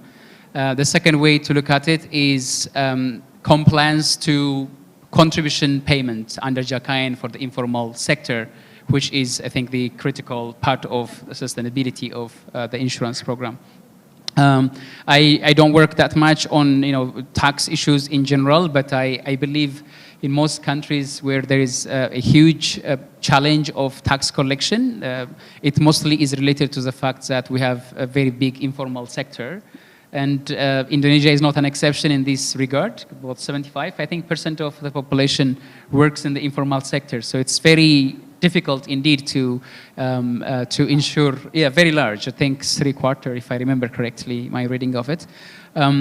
So it's difficult to ensure tax compliance, but there are, I'm sure, a bunch of tax policy and tax administration strategies that can be put in place to ensure that we can increase the tax base and the tax rate. I remember working in Sri Lanka, we had a huge issue with waivers. I'm not sure if that's the case in Indonesia, but there are several policies that waive taxing, different parts of the population and benefits for exemption from, when you import something from outside, etc. And if you have that kind of situation where there is quite already a lot of waiver embedded in the policy, I think the first thing to do is to reconsider those. It's not an easy solution, of course, because there is quite a lot of political economy consideration and winners and losers in that regard. But specifically, I think, for our sake, since we're talking about health financing, the question of compliance for contribution payment for the JACAIN program is, I think, very much prominent, perhaps, for us, especially given the claims deficits that JACAIN usually faces. All right, and I think there the issue is one of adverse selection, and with any insurance program, if you allow voluntary subscription to the insurance program, you have people who tend to pay for healthcare when they actually have a need for healthcare, right? So if you anticipate that you will need hospitalization for some case, in the next 1 month, you just go and subscribe to it, subscribe to the insurance. And what happens is, of course, if you don't have a mechanism to ensure that once insured, that the person would stay for a longer period of time, the problem that would happen is once they utilize, they would just fall off again and don't pay for the next cycle, right? And there are different ways to tackle these. I think the prominent way of doing it is this waiting time. I understand in Indonesia you have 45 days of waiting time before seeking care for hospitalization, and about 2 weeks for outpatient services. So if this is really prominently, a problem of adverse selection, people subscribing to it when they need care, one policy consideration would be to reconsider that period, right? And there is also, I think, the question of how long, for how long can a person not pay and accumulate arrears and pay to seek care again. I think if my recollection is right, this is about 2 years of... Okay, already adjusted. So my recommendation would have been exactly that you should reduce that period so people... Okay, already done. So I think those are different ways of, adjusting the policy in such a way that you curtail the adverse selection and the moral hazard issues that come with informal sector. And some incentives. You can also incentivize the informal sector, subsidize it, and if you do it within this period, you get a discount of this much. So innovative ways of really tackling the adverse selection issues would be one way to increase adherence to and compliance to the contributory part of the insurance program. And any nudge, nudge is something that we use in economics as incentives, nudging people and institutions, etc., to push people to insure, right? Any encounter, it might not be definitely a good thing, but if you're, for example, asking, and if I remember correctly, there is also a decree or some sort of regulation that sort of incentivizes people to take up insurance if they want to seek public services of different sorts. So if it's not really something that's punishing, that could be a good nudge to incentivize compliance and avoid adverse selection and moral hazard in Jakayan. On the second question on mechanisms, yes. Yeah. On the second question on mechanisms to reduce price of drugs, I think a bunch of strategies. The prominent one is pooled procurement of drugs. I've worked in countries where local governments and health facilities, etc., do quite substantial part of the procurement. And of course, if you have that level of decentralization of procurement, then you cannot secure good prices. So I think pooled procurement, especially when you have a single payer like Jakayan, is the way to go about it. And just reducing and putting a cap on what share of drugs can facilities procure on emergency basis. Because the tendency is, of course, for facilities to always declare this is an emergency procurement and then end up paying a higher price. There's also the conversation about brands versus generic drugs, and Jakayan as a single payer again can have the incentive. It can put in place the incentive mechanism to make sure that it pays for generic drugs rather than branded drugs to secure lower prices. And on the question of private contribution for health, how do we increase private contribution for health? I believe, especially for preventive and promotive services, it might be difficult to rely on the private sector, and these are really health services that have quite a lot of public goods, positive externalities, etc. And from a theoretical perspective too, it's an area that should actually be financed from public sources rather than from private sources. I'm sorry if my mic was not working responding to that question. I will leave maybe the rest of the questions to Thank you. Thank you.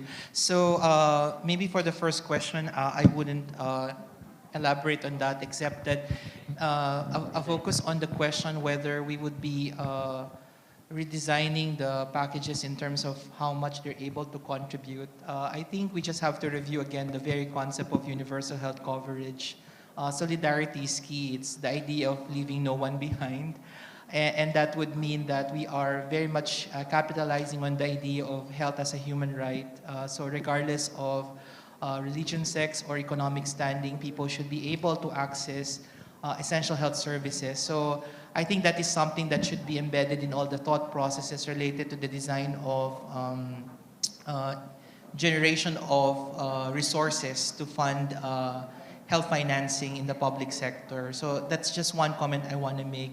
On the second point related to pharmaceutical expenditure, more and more governments are looking into it because many of the inefficiencies in the health system are related to medicines. And I think this is an opportunity to stress that when you talk about universal health coverage, that's precisely talking about universal access to medicines as well. And this is also a reminder that when we talk about access, that also looks into the domains of safety, efficacy, and quality. So it's not just the physical availability. It also looks at the value, the clinical value, and the social value or societal value of the commodities. Therefore, while we are focused on making things available, maybe from the point of view of cost, we have to make sure that we don't compromise other parameters. That's the reason why, as we increase our purchasing capacity or as we increase our insurance coverage, in the area of pharmaceutical expenditure, there should be parallel investments in terms of regulatory regime, for example, the regulatory systems, because that would be assuring us that whatever we put into the system would be useful and definitely safe for our population. Our colleague from World Bank mentioned the different methodologies or approaches, and I think what is good about Indonesia is that the essential elements are here and they are happening. For example, the formulary or the essential medicines list, the price caps. I think we are in this period where the different sectors or different agencies in the ministry are able to identify that number one, it's a priority, and number two, we are in the period of exploring the optimum combination of interventions. Number one consideration there is that the government of Indonesia should really look into its purchasing capacity and power. Power in terms of moderating, facilitating, or modulating the costs of prices. Maybe looking at the example of Australia, when you talk about the pharmaceutical benefit scheme, how influential the Pharmaceutical Benefit Advisory Committee is in terms of setting the prices and having frank discussions with the suppliers. And that would have a very, very good impact in terms of how much it would cost at the level of the patient and of course at the level of the health system. And then also, apart from the pooled procurement mentioned already, strategic purchasing, very important. And decisions are to be made using specific models. For example, I know that the country is investing a lot on health technology assessment. This is very important because we are able to see what would be the value for money in terms of where we will be putting. Should we put our money, should we put it in vaccine A, vaccine B, drug A, drug B? As we talk about this, it only underscores the value of cooperation in really partnering, because this is going to be a whole of government, whole of society effort. Our academic institutions are very important. Our professional societies, our consumers would be very important providers of input, because patient preferences and patient values should all be represented in the design of a very efficient pharmaceutical subsystem to support universal health coverage. The third point I want to make related to the fear, should we consider this as a trend that would be persisting until after 2022, or are we going to slide back down? And what would be the prospect in terms of our financing for promotive and preventive care? Well, the answer to this could be, it all depends on how we will all be behaving, or how all of us will be working together. But let me just remind the team or the group about certain things, like number one, the public health spending in 2020 increased not because of economic growth, but because of a combination of policy decisions, political decisions, and arrangements at the highest level of the government. So I guess what I'm trying to mention here is the importance of governance and leadership in health to make this as a priority. And then number two comment, I think again, Indonesia is in a very, very good position because of the transformation agenda. Just a few days ago, we were discussing about the primary care transformation agenda, which would reorient the service delivery. And I would suppose the transformation would entail increased investments in preventive and promotive health. So when you reorient your service design, service delivery design, that would necessarily mean you will divert, or you will rethink about how you would be investing your resources. So if you are going to increase the capacity of the human resource in, let's say, a village level, then I would assume that we would definitely assume that the investments will follow in terms of how we will be looking at, let's say, increasing investments for training, continuing education, or even the resources at the level of primary care or primary health care. For example, the lab, the diagnostics part, and the therapeutics part, which are all important determinant of the quality and coverage of service in health. And then lastly, maybe just to maybe elaborate a little bit more on the health system's perspective, we have to look at the current scenario in terms of how countries are behaving. No, there's a question about benchmarking.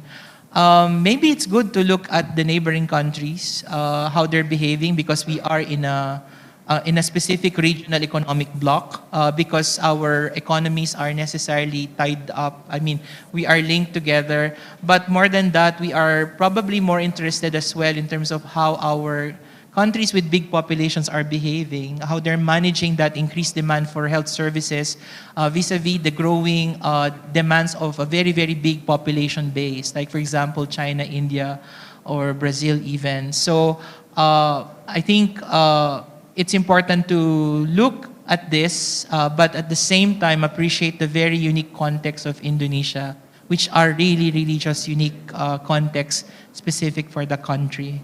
So I think I should end there. Ibu, Becky, thank you. Thank you both Delalem and Eric for responding to the questions, very important questions. We have time, we have 5 more minutes. We have to give back the mic to the MC for the next session, but there is one more questions this question goes to both of you. The question is, according to both of you, is the private sectors, what is your perceptions, do you think that the private sectors have a good pre-planned programs now and specific mechanism to support the health financing and achieving the health transformation? Do you think that we already have a sufficient plan, of appropriate plans, and then also a specific mechanism for the private sectors to take their roles in the health financing? If not, what should to be added? We have 4 minutes, so I give 2 minutes to each of you. Start with Eric.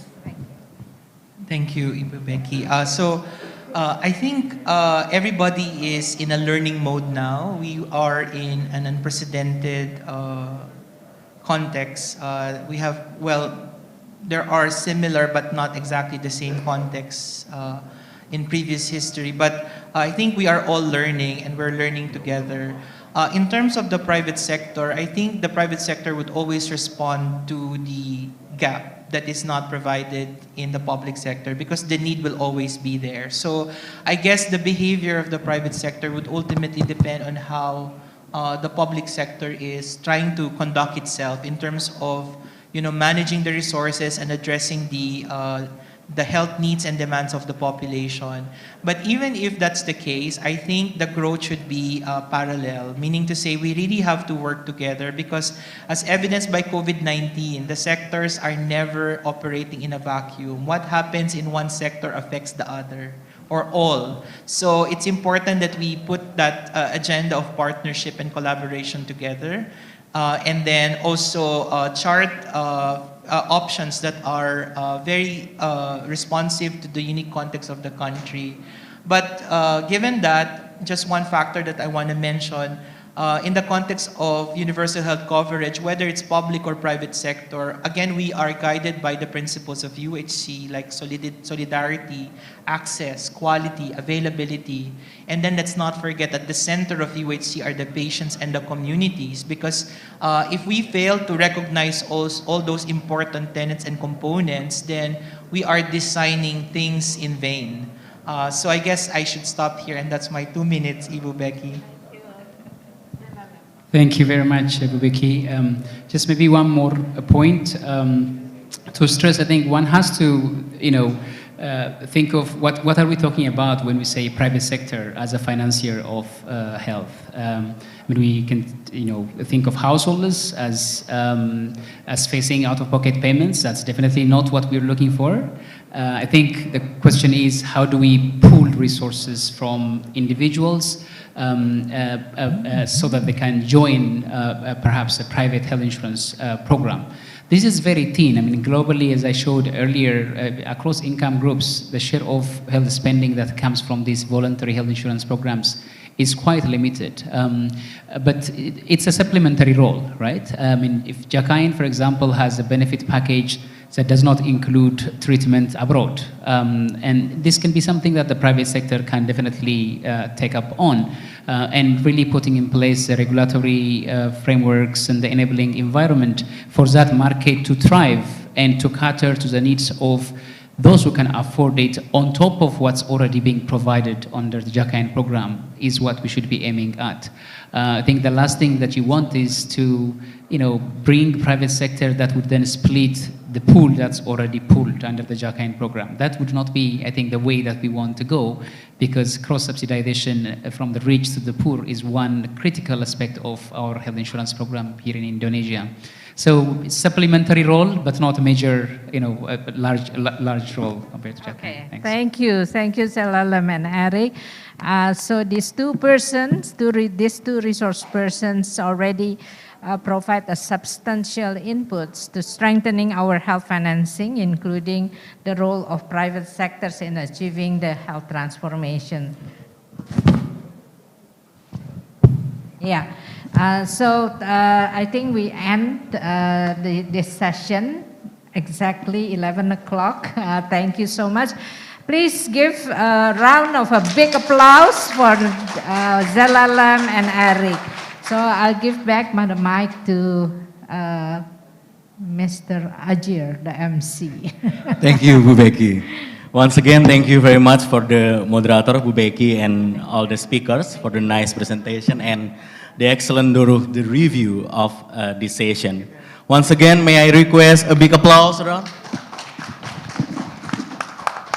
Thank you very much. Furthermore, we will go to the next session, the second session in this seminar, which is no less interesting. In this seminar, we'll be bringing the theme of public health financing trends. And we already have two resource person from the Ministry of Finance, and as a moderator, we respectfully serve the Director of the Center for Health Financing and Decentralization Policy, Mrs. Yuli Varianti. Without further ado, Mrs. Yuli Varianti, the floor is yours.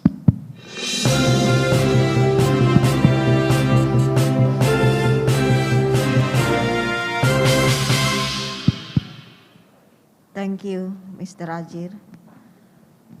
Okay, we'll continue with the session, the second session.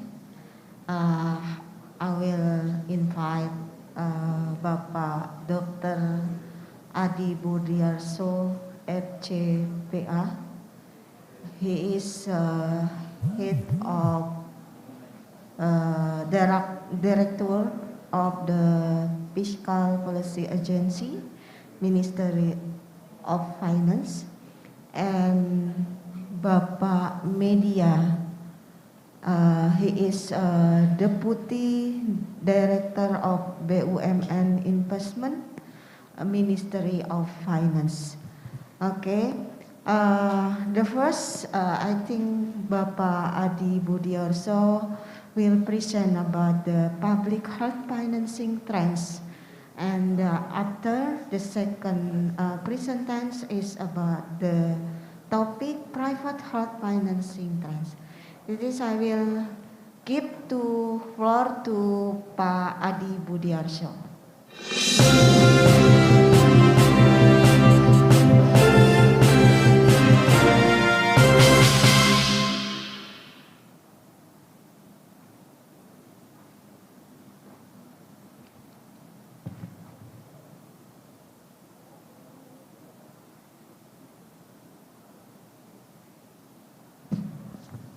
Suaranya nggak kedengaran ya?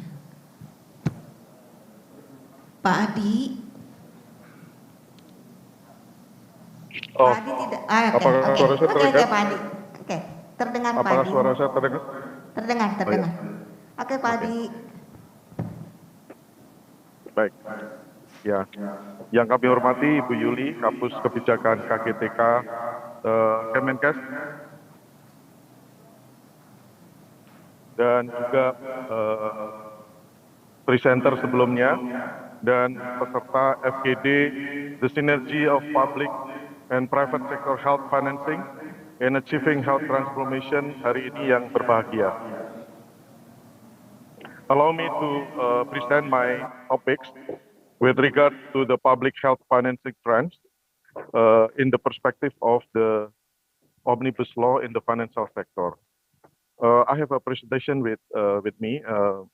Allow me to share it. If there is any assistant that can share, I think it will be appreciated. First, let's explore the current situation, especially with the COVID-19. Health sector or challenges in health sector is eventually may impact it severely financial sector system, even with the COVID-19. As we may already aware, every single country faced a very, very difficult situation in terms of thriving for, adversity to cope with the COVID pandemic, as well as how to recover as soon as possible. So I would like to address my presentation in the light of how financial sector can improve the regulatory framework, can improve the ecosystem, can improve the people behavior to provide umbrella in the raining season.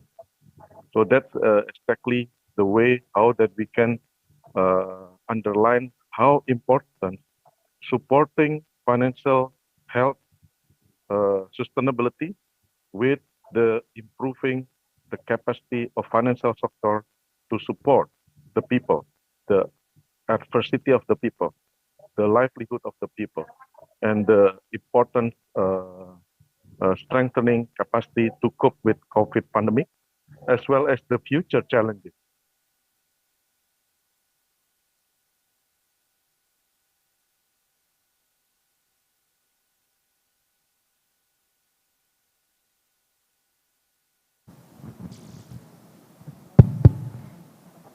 Pak Adi, tes sinyal sepertinya.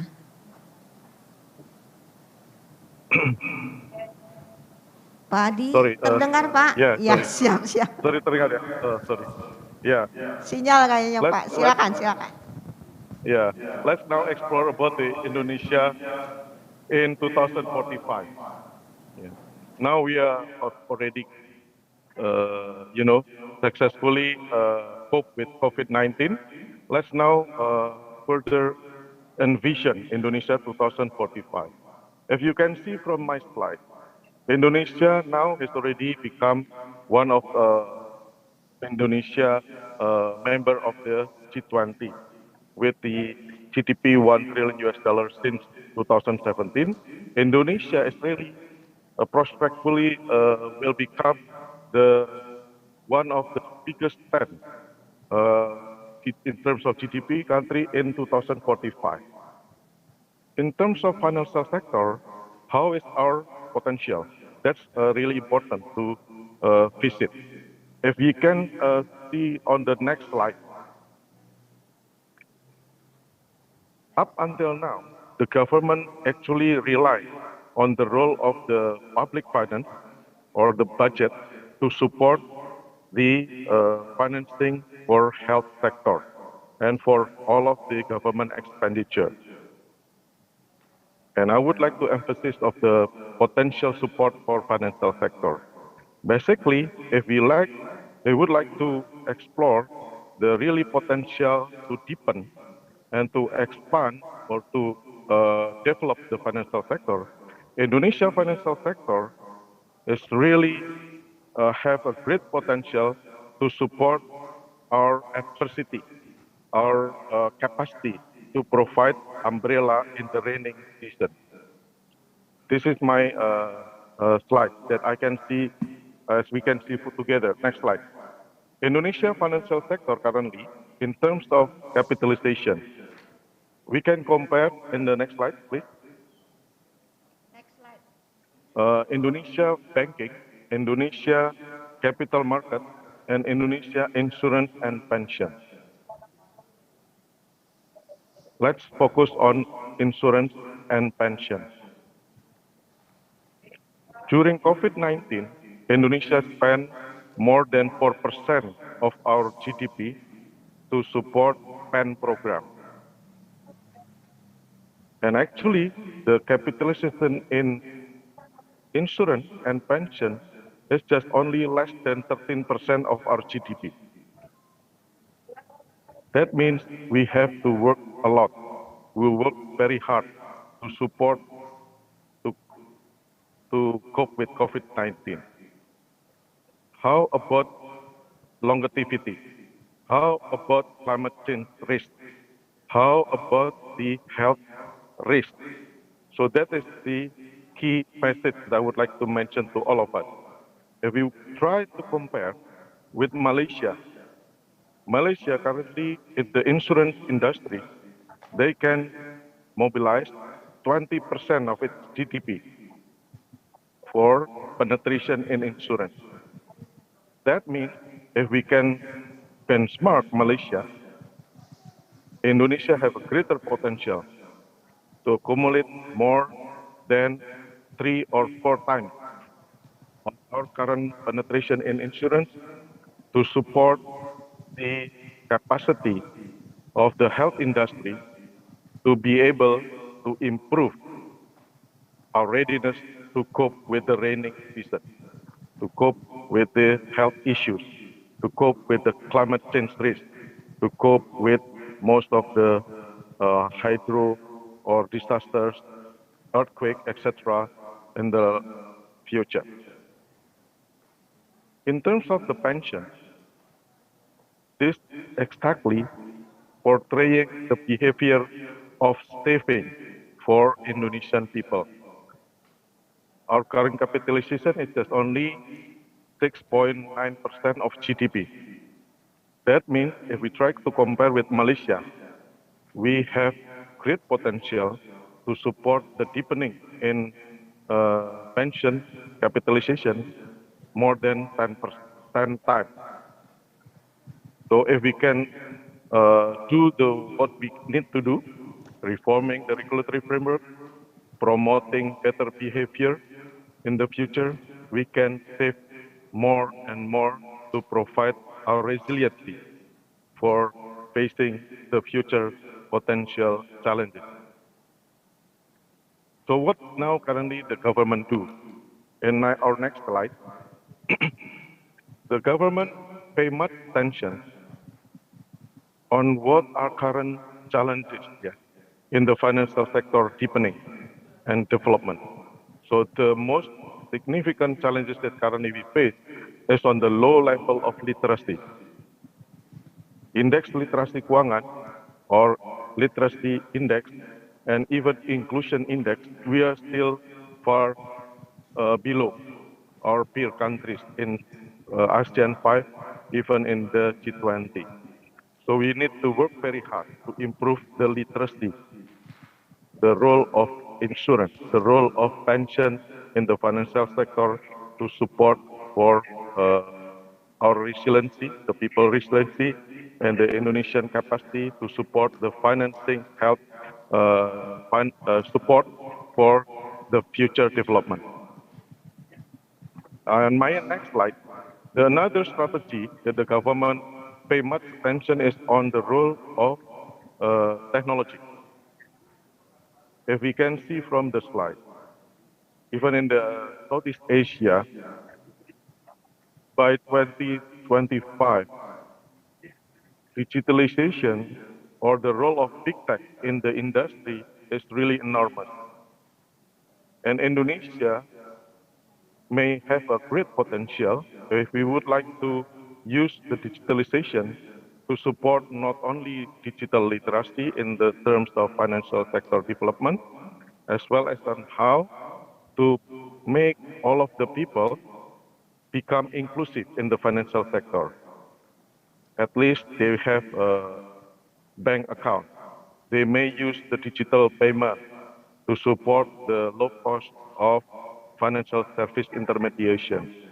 As well as you can see from the slide, digital insurance is really key in terms of how to support the people commitment to be part of the providing umbrella for them in the raining season. Next slide. If we can see from the next slide, as we can see from since the crisis of Asia in 1997, crisis in a global 2008, and even COVID pandemic 2020, the government have a great commitment to address the important issue and make the better regulatory framework for the whole industry, for the whole ecosystem, particularly on supporting the role of the financial sector intermediation in mobilizing long-term funding, long-term saving, as well as for improving the social safety net.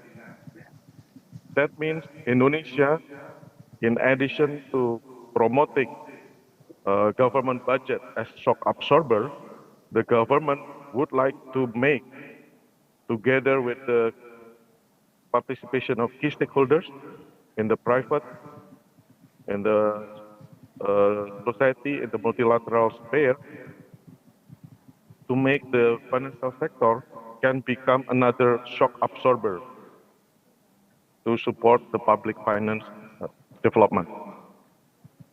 Last but not least, my presentation is with regard on the design, current design of the reform in the financial sector.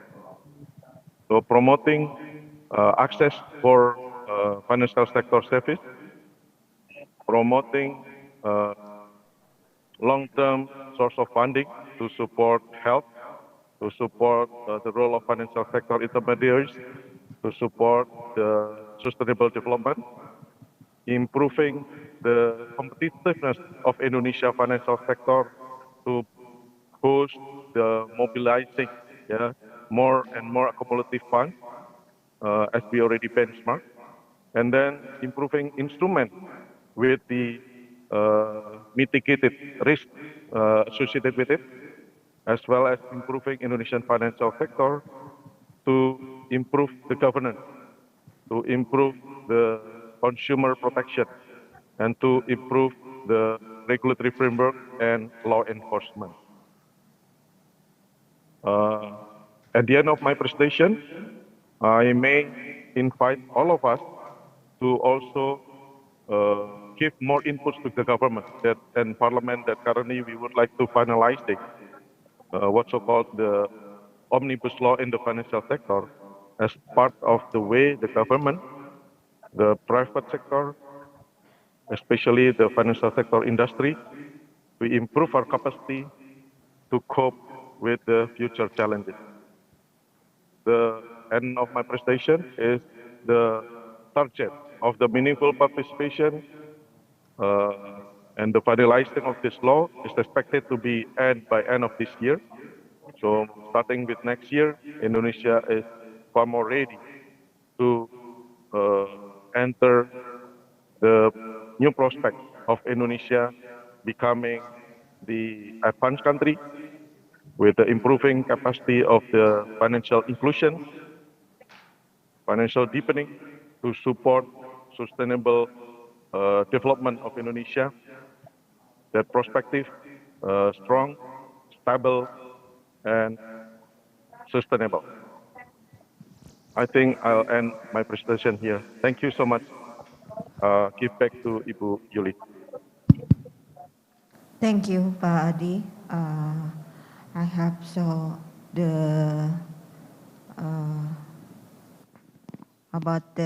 lot of the one of the reform from the Ministry of Finance is about omnibus law for the all sector about the finance will be integrated and will have strengthening for the sectoral of the finance. The second present, Pak Supriyadi, Pak Sapriyadi here.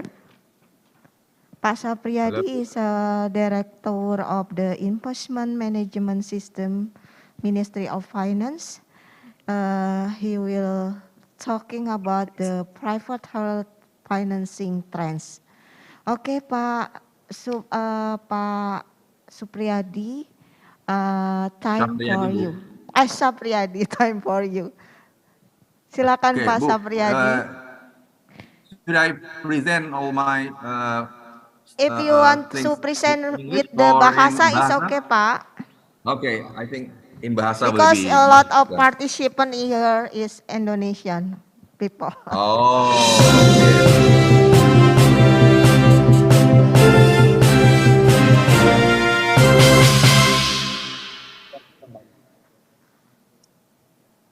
okay. Oke, Assalamualaikum warahmatullahi wabarakatuh. Selamat siang, salam sejahtera buat kita semua. Terima kasih Ibu Moderator untuk kesempatan yang diberikan. Izin Bu, berapa lama waktu saya Ibu? Berapa? 10 menit, 20 10 menit? menit, 10 Pak. 10 menit? Ya. Wow. Kurang Harus lebih. ngebut, kurang lebih ya. Mudah-mudahan bisa lebih ya Bu. Oke, Ibu dan Bapak sekalian, para peserta seminar yang saya hormati, terima kasih untuk kesempatan yang diberikan. Mungkin slide apa dari saya atau dari sana Sudah ya? muncul, Pak. Ya. Sudah ya. Oke, makasih Ibu. Terkait dengan potensi pembiayaan pada sektor privat dan BUMN melalui investasi pemerintah ya Bu ya. Dan ini menggunakan PP 63 2019. Nah, PP 63 2019 tentang investasi pemerintah ini perlu kita sepakati. Ini adalah sebuah alternatif ya, sebuah mekanisme alternatif untuk bisa melakukan pembiayaan dari berbagai macam sektor. Nah, ini untuk melengkapi mekanisme yang sudah ada, untuk melengkapi alternatif yang lain yang sudah ada, gitu ya. Nah, seperti apa itu nanti akan saya jelaskan. Oke, mungkin bisa lanjut. Nah, ini outline saya mulai dari pendahuluan, mengapa kita perlu investasi pemerintah, dasar hukumnya apa, gitu ya. Kemudian jenis investasinya apa, sampai nanti akan ada satu study case yang mungkin yang akan kami sampaikan. Oke, mungkin lanjut. Nah, ini sebagai pendahuluan kami sampaikan bahwa sektor kesehatan adalah sektor yang sangat krusial, ya. Dengan adanya pandemi COVID kemarin, kita sepertinya dengan sebuah momentum di mana kita melihat bahwa sektor kesehatan harus menjadi sebuah sektor yang menjadi krusial gitu ya, untuk kita terus tumbuh kembangkan, bahkan harus kita akselerasi gitu ya. Nah, ini mudah-mudahan kita bisa melihat bahwa pada saat kemarin itu tingkat keterisian ya bor kita itu di awal Desember 2022 ini ada sekitar 11,60%. Ini masih di bawah dari standar WHO yang 60%. Mungkin Bu Yuli yang lebih paham ini angka-angkanya ini sebagai pendahuluan dari saya. Sementara itu lebih dari 110 triliun setiap tahun ini keluar gitu ya untuk berobat dari para WNI kita di luar gitu ya, menurut data Kompas yang kami miliki. Nah, ini kan sebenarnya sebuah potensi yang sangat besar sebenarnya apabila kita memiliki fasilitas yang lebih bagus dari yang sekarang ini. Mungkin lanjut. Nah, mengapa kita memerlukan investasi pemerintah gitu ya? Nah, tadi kita lihat bahwa sebenarnya kita masih punya peluang untuk bisa mengembangkan sektor kesehatan, dan juga sebenarnya cukup banyak dana yang keluar gitu ya, yang sebenarnya bisa untuk kita optimalkan di dalam negeri. Nah, mengapa kita perlu investasi pemerintah? Nah, di sini kami lihat bahwa dari beberapa tahun terakhir pemerintah telah mengalokasikan dana abadi dalam BBM ya, yang cukup tinggi pada badan layanan umum yang ada di negara kita, misalnya LPDP, LDKPI, dan juga yang lain-lainnya ya. Nah, dana abadi tersebut antara lain ya, di LPDP itu ada di dana abadi pendidikan, abadi kebudayaan, dan lainnya.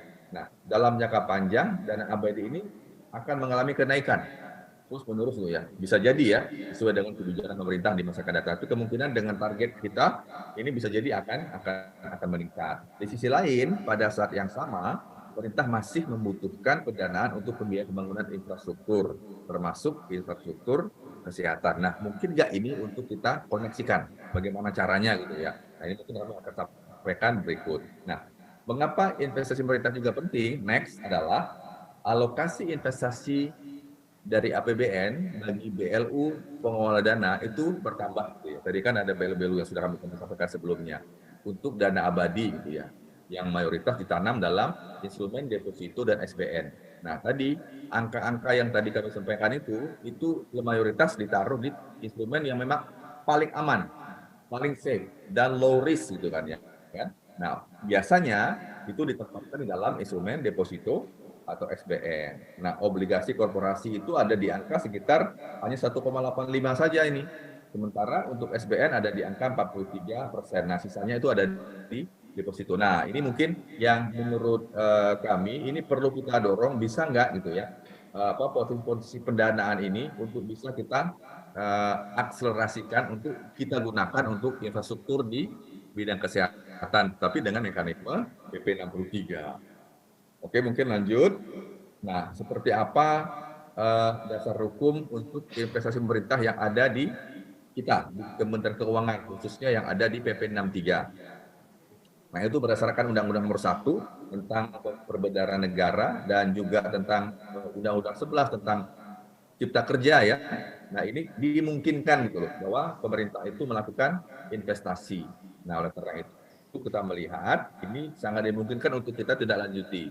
Nah, tahun 2019 yang lalu, pemerintah telah melakukan revisi PP 28 menjadi PP 63 tentang investasi pemerintah, gitu ya. Dan sudah diikuti dengan peraturan turunannya, yaitu PMK 53 tentang tata cara investasi pemerintah. Nah, melalui dua regulasi inilah ya dimungkinkan bagi kita untuk melakukan investasi dengan tadi ada alternatif gitu ya, tambahan yang bisa kita lakukan.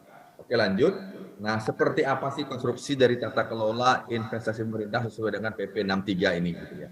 Nah, di sana Menteri Keuangan akan bertindak selaku regulator gitu ya, yang akan menetapkan yang namanya kurs kebijakan umum dan rencana strategis untuk investasi pemerintah, dan juga seperti apa investment policy-nya ataupun pernyataan kebijakan dari investasi pemerintah itu dari PKIP ini ya, itu akan ditetapkan oleh Menteri Keuangan. Nah, nanti untuk melakukan investasi jangka panjang non permanen gitu ya, ini perlu kita lihat, ini adalah investasi jangka panjang non permanen. Nah, ini pemerintah akan membangun gitu ya sebuah alat supervisinya, yaitu komite investasi pemerintah, di mana di situ isinya adalah Kementerian Keuangan gitu ya, dan juga mungkin menteri yang lain yang sesuai dengan tugasnya. Nah, ini akan dibantu nanti oleh di unit yang ada di kami, unit kerja pembantunya. Nah, ini ada di Direktorat SMI yang ada di Kementerian Keuangan.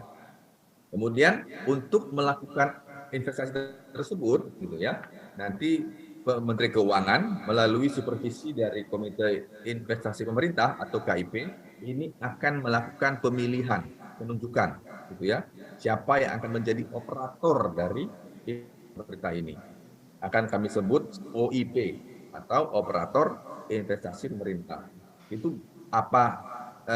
Dari mana saja OIP ini? Yang pertama dari BLU, ya, Badan Layanan Umum, gitu ya. Itu yang kami sampaikan, bisa jadi BLU pengelola dana atau BLU yang lain. Kemudian dari BUMN atau dari badan hukum lainnya. Nah, saat ini yang sudah menjadi OIP kita itu baru ada di 4 BLU dan juga 1 BHL atau 1 badan hukum lainnya. Itu ada di BP Tapera. Nah, setelah mereka menjadi OIP, ya, mereka bisa untuk melakukan investasi dengan berbagai macam instrumen investasi, di antaranya saham, obligasi pemerintah, obligasi korporasi atau asing, dan juga investasi langsung. Nah, ini mungkin yang akan nanti kita bicarakan ke depan.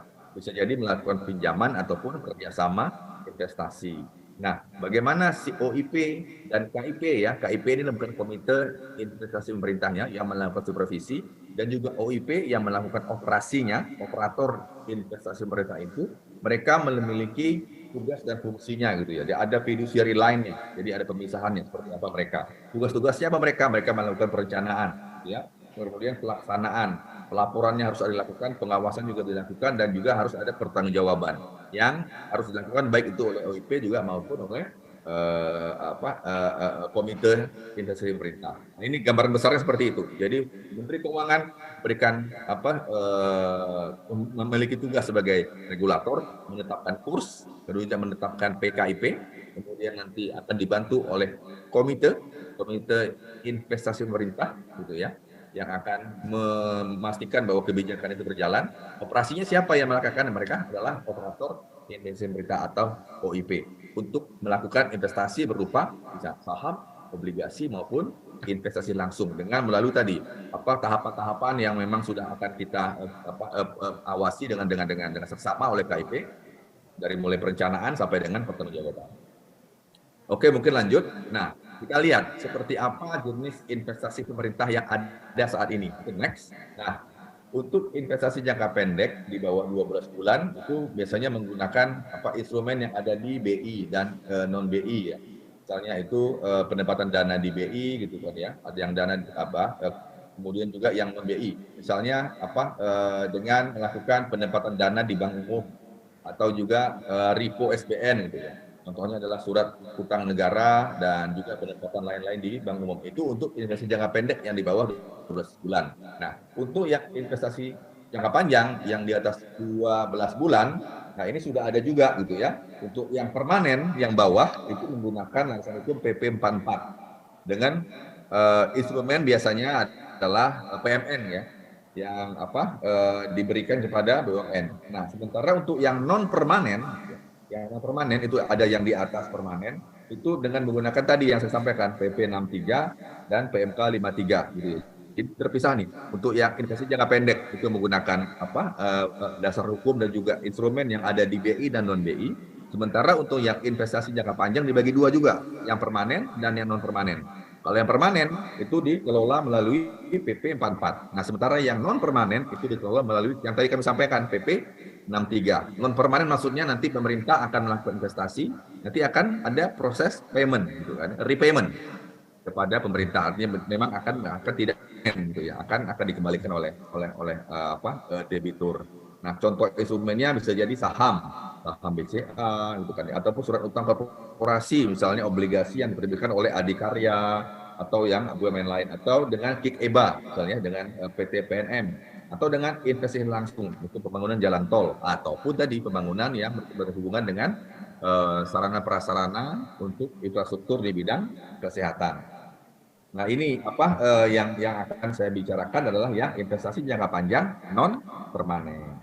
Nah, kemudian berikutnya halaman berikutnya adalah, nah ini kami ingin menyampaikan sumber dananya memang ada di APBN itu ya. Tadi kami sampaikan regulatornya adalah Menq, kemudian ada supervisornya adalah KIP, di mana di KIP nanti akan ada unit-unit yang memang memiliki fungsi supervisi, fungsi pengelolaan risiko, fungsi legal, fungsi research unit, dan juga fungsi IT gitu ya. Nah, ini nanti akan mereka memberikan amanat kepada OIP gitu ya untuk melakukan investasi. Siapa OIP itu? Bisa jadi tadi BLU, BUMN atau BHL. Nah, di sana juga di dalam BLU atau di dalam BUMN atau dalam BHL harus ada unit yang juga menangani, yaitu misalnya unit yang terkait dengan fiduciary duties gitu ya, risk unitnya seperti apa, unit penelitiannya, researchnya, dan juga unit yang komite investasinya. Jadi di dalam OIP mereka sudah harus punya juga komite investasi untuk melakukan analisis dan juga pengambilan keputusan untuk melakukan investasi. Nah, peraturan itu gitu ya yang ada di dalam OIP ini memang kita coba untuk kita dekatkan dengan sektor private gitu ya. Jadi antara sektor publik dengan sektor private kita upayakan sama gitu. Jadi pola-pola eksekusinya. Jadi di sana kita harus memastikan bahwa pada saat OIP ini, operator investasi pemerintah ini melakukan pengambilan keputusan, mereka terlindungi gitu ya. Kan biasanya memang yang namanya investasi itu kan bisa berbagai macam risiko dihadapi gitu ya. Nah, kita memiliki sebuah mekanisme perlindungan, yaitu business Adjustment Rule atau BJR gitu ya, yang bisa untuk melindungi si OIP sepanjang dia menjalankan tugasnya dengan baik sesuai dengan SOP, tidak ada keinginan untuk melakukan fraud dan lain-lain, nanti akan ada BJR yang akan melindungi. Begitu juga ada pengelolaan risiko yang berlapis dan juga kebijakan dan supervisi ini menggunakan tenaga profesional investasi. Nah ini bagaimana kita bisa memastikan bahwa OIP ini bisa menjalankan tugasnya. Nah tujuan dari investasi dia harus mencapai manfaat ekonomi, sosial dan lainnya. Nah instrumennya apa saja? Tadi kami sampaikan di awal, ada saham, ada surat utang, atau juga investasi langsung yang non permanen, misalnya pemberian pinjaman, kerjasama investasi ataupun bentuk lainnya. Keinginannya apa? Yaitu untuk menciptakan ekosistem investasi pemerintah ini yang komplit, yang lengkap, yang dapat untuk menjalankan berbagai macam kebutuhan, baik itu kebutuhan kebijakan nasional, prioritas nasional maupun untuk hal-hal strategik lainnya, termasuk mungkin di bidang kesehatan. Mungkin lanjut, next. Waktu saya masih ada ini, Bu Moderator. Ya, terus Pak.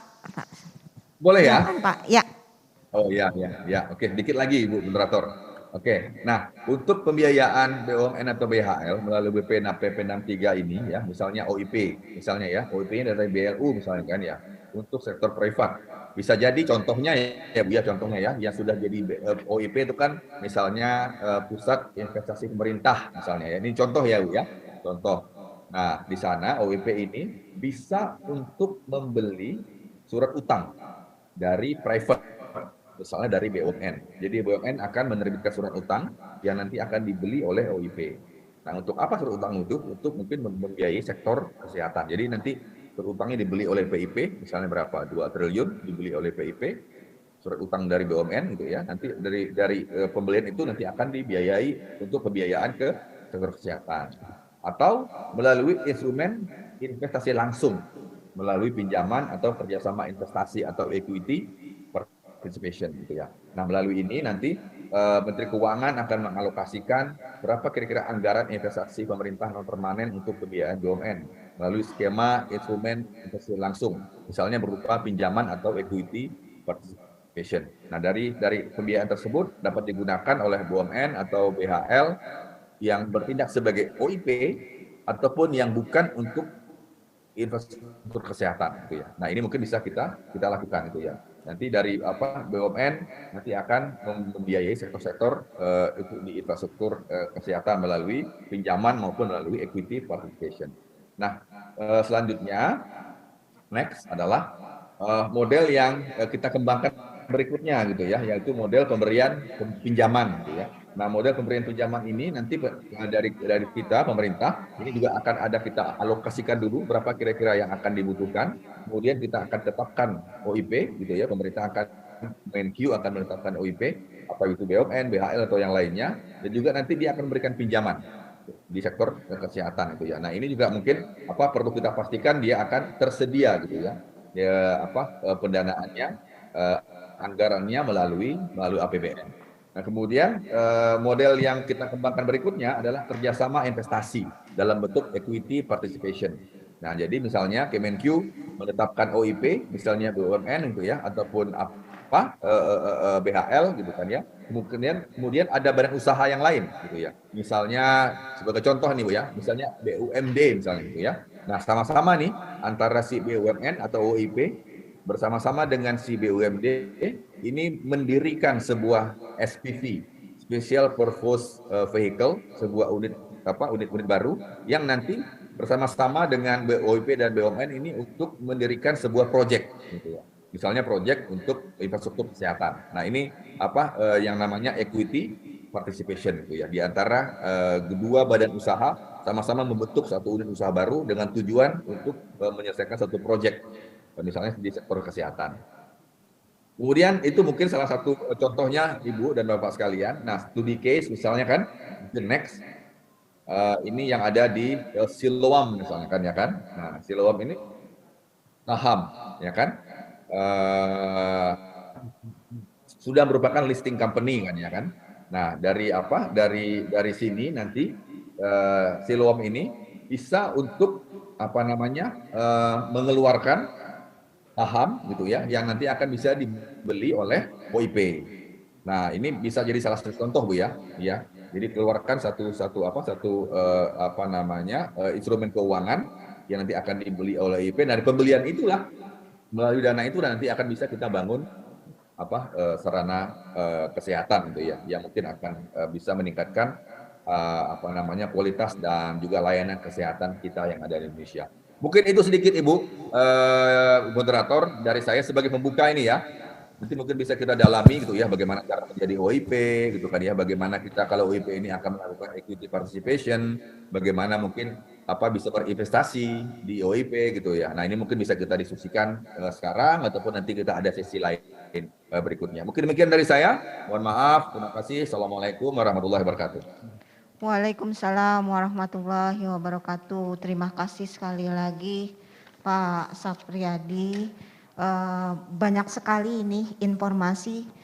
Saya rasa I speak in bahasa here because a lot of participant here from the district ya. Silakan Bapak dan Ibu dari kabupaten kota untuk kayaknya Pak Syafriadi kita perlu lagi sosialisasi secara detail ya. Kayaknya kalau yang ini berat sekali kalau langsung ya. Dan ini sekali lagi informasi yang sangat penting bagi Bapak dan Ibu di Dinas Kesehatan, terutama bagi yang akan men-challenge yang tadi bahwa banyak sekali challenge kita di dalam menuju universal health coverage pada sisi supply side-nya, di mana kita harus bukan hanya dari sisi berapa banyak peserta yang menjadi anggota JKN, tetapi sisi supply-nya juga harus kita siapkan supaya akses itu bisa kita buka dan bagaimana membangun misalnya satu rumah sakit atau satu FKTP di daerah-daerah yang tidak terjangkau, barangkali melalui sistem ini yang tadi Pak Syafriadi katakan ada melalui beberapa hal termasuk bagaimana kerjasama dalam bidang infrastruktur ini dilakukan seperti itu. Baik Bapak dan Ibu, kita lihat saya di sini ada kayaknya belum banyak pertanyaan di chat tersebut. Barangkali saya kasih kesempatan 1-2 peserta dari chat, dipersilakan untuk menuliskan. Oke. Nah, di sini ada pertanyaan. Selamat siang Ibu, maaf saya ingin menanyakan bagaimana kami sebagai warga sipil percaya kepada penggunaan asuransi swasta maupun BUMN. Oh, ini barangkali ke Pak Budiarso kali ya, atau ke Pak kalau misalnya Pak Syafriadi bisa menambahkan, dipersilakan. Pak Adi bisa, ini sebenarnya saya juga bisa nanti saya tambahkan. Silakan Pak Adi, bagaimana kami sebagai warga sipil percaya bagaimana penggunaan asuransi swasta maupun BUMN. Silakan Pak Adi. Iya. Terima kasih Bu. Putus-putus ya Pak Adi. Pertama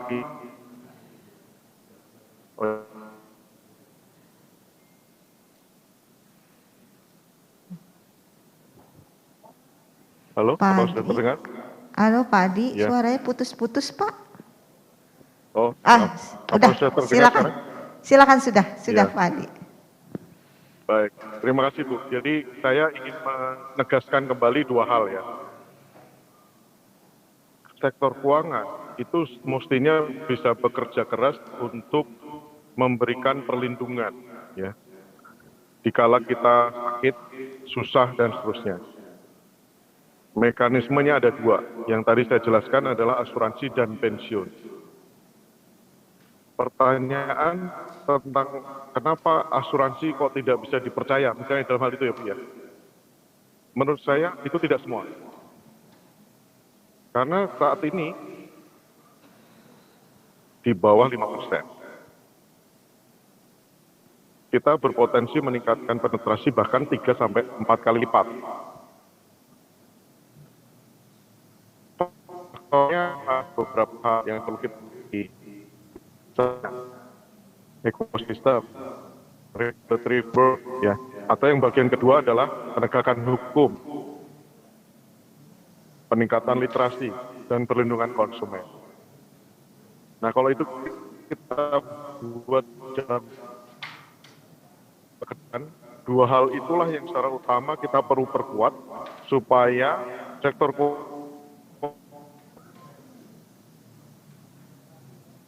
meningkatkan kesejahteraan. Pada saat yang sama, kesejahteraan dalam jangka panjang itu juga akan menjadi pendukung pembiayaan pembangunan yang lebih sustainable.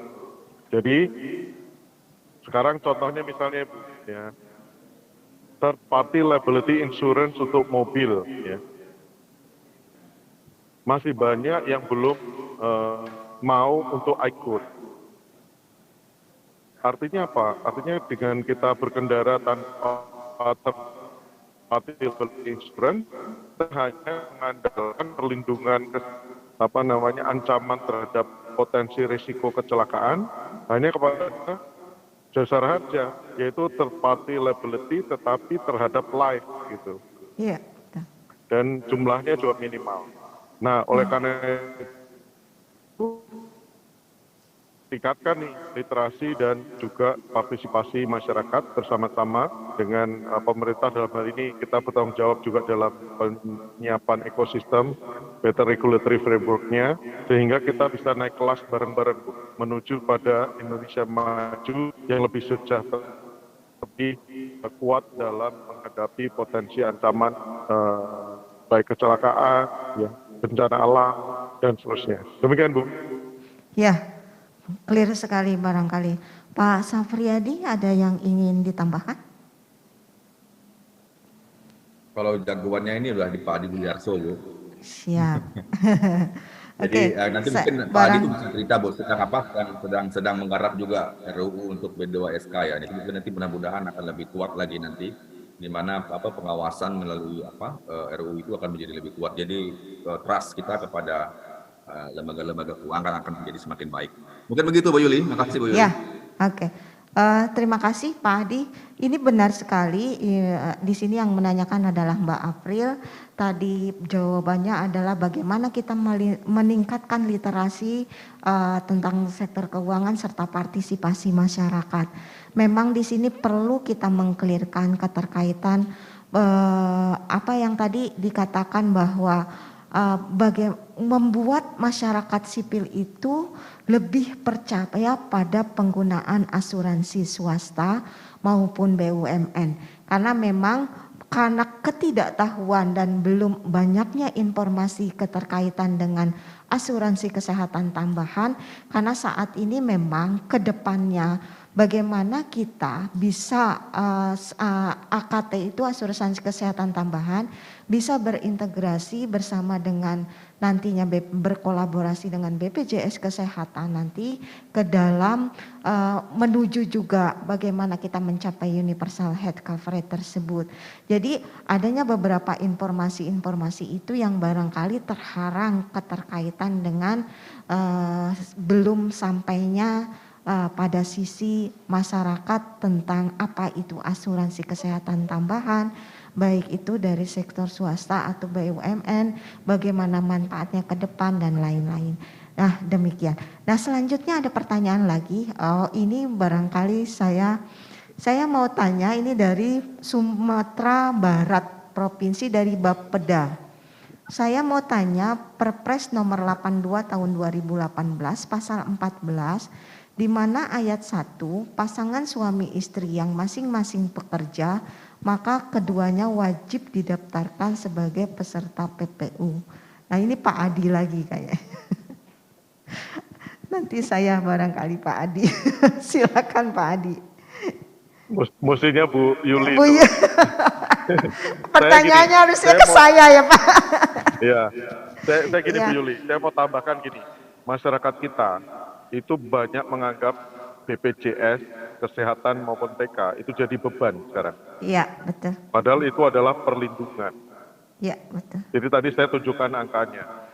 bahwa mungkin yang kesehatan itu kan sudah 80% ke atas ya Bu Yuli. Tapi kalau misalnya BPJS TK Bu, itu baru di bawah 30 juta. Artinya 70% tenaga kerja kita belum terlindungi untuk basic bahkan BPJS tadi. Sehingga untuk meningkatkan literasi menurut saya adalah ya ini harus disadarkan bersama dan harus dijadikan kewajiban yang diselenggarakan secara prinsip untuk basic oleh pemerintah, tetapi nanti ke depan peran swasta juga harus penting. Karena apa? Karena semuanya harus masuk dalam sistem. Kalau tidak masuk dalam sistem, artinya kita itu berani menuju musim hujan tanpa payung.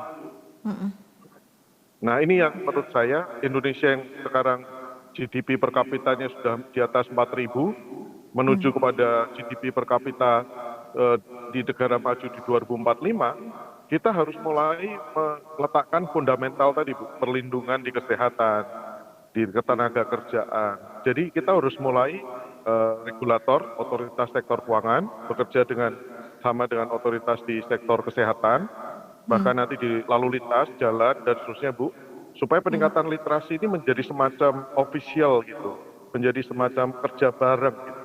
Sehingga nanti kita sama-sama kalau Anda bekerja, Anda tidak punya BPJS TK, BPJS Kesehatan, itu dianggap aja itu yang harus ditingkatkan literasinya.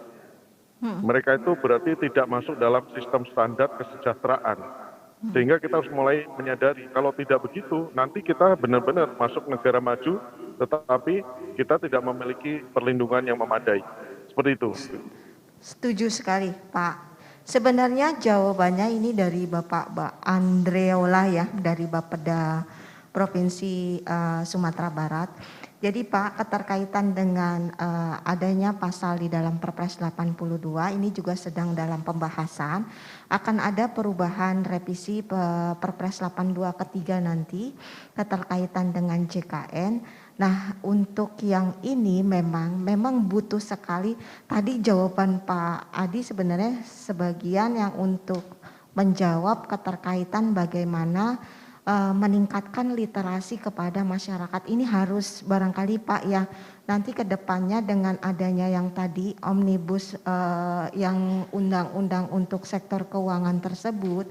Nah, banyak sekali Pak keterkaitan memang perlu dilakukan juga integrasi antara sistem informasi dari BPJS Kesehatan dengan BPJS TK ya Pak, sehingga kita tahu sekarang berapa sih yang dari ketenaga kerjaan tersebut yang belum terlindungi dan masuk ke dalam BPJS Kesehatan. Begitu juga sebaliknya seperti itu. Nah, dengan sistem yang standar tersebut, maka masyarakat tahu sebenarnya justru masyarakat harus dilindungi untuk keterkaitan dengan sosialnya. Nah, untuk itu Pak Andre, untuk keterkaitan yang pekerja tersebut, yang dua-duanya diambil yang kelihatannya double tersebut ya Pak. Jadi ini sarannya dari Pak Andreola, saran kami yang double itu dilimpahkan ke masyarakat CKN atau Jamkesdanya. Nah, saat ini sedang kami dalam revisi Perpres 82 Pak Andrea, nanti kita akan lihat kembali untuk keterkaitan yang memang diklaim dua-duanya ya Pak, baik pasangan, baik itu suami istri dalam satu concern untuk keterkaitan dengan asuransi sosialnya, khususnya di BPJS Kesehatan. Nanti kita akan sosialisasi apabila insya Allah revisi Perpres 82 akan, kalau memang segera akan terbit, karena insya Allah di Desember ini bisa ditetapkan. Tapi nanti kita lihat perkembangannya, mudah-mudahan, karena di sini hanya perubahan ketiga dari Perpres 82, tidak merubah keseluruhan dari Perpres 82 tentang JKN tersebut. Tetapi salah satu perubahannya yaitu keterkaitan dengan kepesertaan atau segmen kepesertaan. Untuk keterkaitan iuran belum kita lakukan perubahan di dalam Perpres 82 ini. Demikian. Barangkali Pak Adi atau Pak, saya mau teman-teman kabupaten kota, barangkali ini challenge-nya besar sekali apa yang dikatakan oleh Pak Syafriadi, bagaimana bahwa keterkaitan dengan menambahnya gap solusi keuangan daerah atau di pemerintah daerah dalam khususnya dalam menyediakan supply side, bahwa Kementerian Keuangan telah ada beberapa program-program keterkaitan dengan investasi itu yang bisa digunakan oleh seluruh kabupaten kota.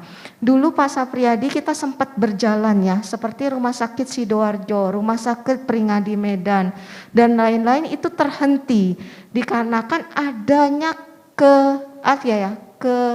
yang tadi Pak, termasuk salah satu barangkali literasi digital untuk sektor keuangannya yang belum clear ya, masih ada ketakutan, masih ada hal-hal yang memang menjadikan kekhawatiran, baik itu dari khususnya bagi pemerintah daerah yang akan mengeksekusi ini bagaimana ke depannya, padahal ada hal-hal yang memang belum belum diketahui oleh seluruh dinas kabupaten kota. Nah Pak Syafriadi, karena saya leading dari sini, barangkali kita akan bersosialisasi secara intens kepada seluruh kabupaten kota keterkaitan dengan mengisi gap-gap pembiayaan ke depan, yaitu bersama dengan sektor swasta dengan pembiayaan yang tadi. Barangkali Pak Syafriadi sedikit saja untuk menegaskan kepada teman-teman dari Dinas Kesehatan Kabupaten. Silakan Pak. Oke, terima kasih Bu Moderator, Bu Dr. Yuli. Jadi tadi sampaikan bahwa kan sudah ada beberapa alternatif pembiayaan ya, misalnya KPBU gitu ya kan, yang bisa untuk diakselerasi oleh teman-teman di Pemda. Nah, itu juga mungkin perlu kita gali nih, kira-kira tantangan kita dalam pelaksanaan KPBU. Terus kemudian yang dari PP 63 ini juga merupakan sebuah alternatif baru gitu kan ya, di mana kita bisa untuk meningkatkan kualitas layanan kinerja kesehatan gitu ya, dengan memperkuat infrastruktur kesehatan kita di seluruh daerah. Tentunya dalam kita untuk melakukan investasi pemerintah melalui PP 63 ini tentunya memerlukan beberapa rambu gitu kan ya. Nah, ini terkait dengan bagaimana kemampuan dari APBN, bagaimana kemampuan dari APBD, bagaimana kalau tadi dengan menggunakan equity participation, bagaimana apakah misalnya ada BUMD yang sekiranya cukup memiliki kemampuan dalam membentuk sebuah SPV baru, bagaimana kemampuan BUMD dan Pemda untuk melakukan proyeksi keuangan yang ke depan gitu ya. Nah, ini merupakan tantangan kita nih.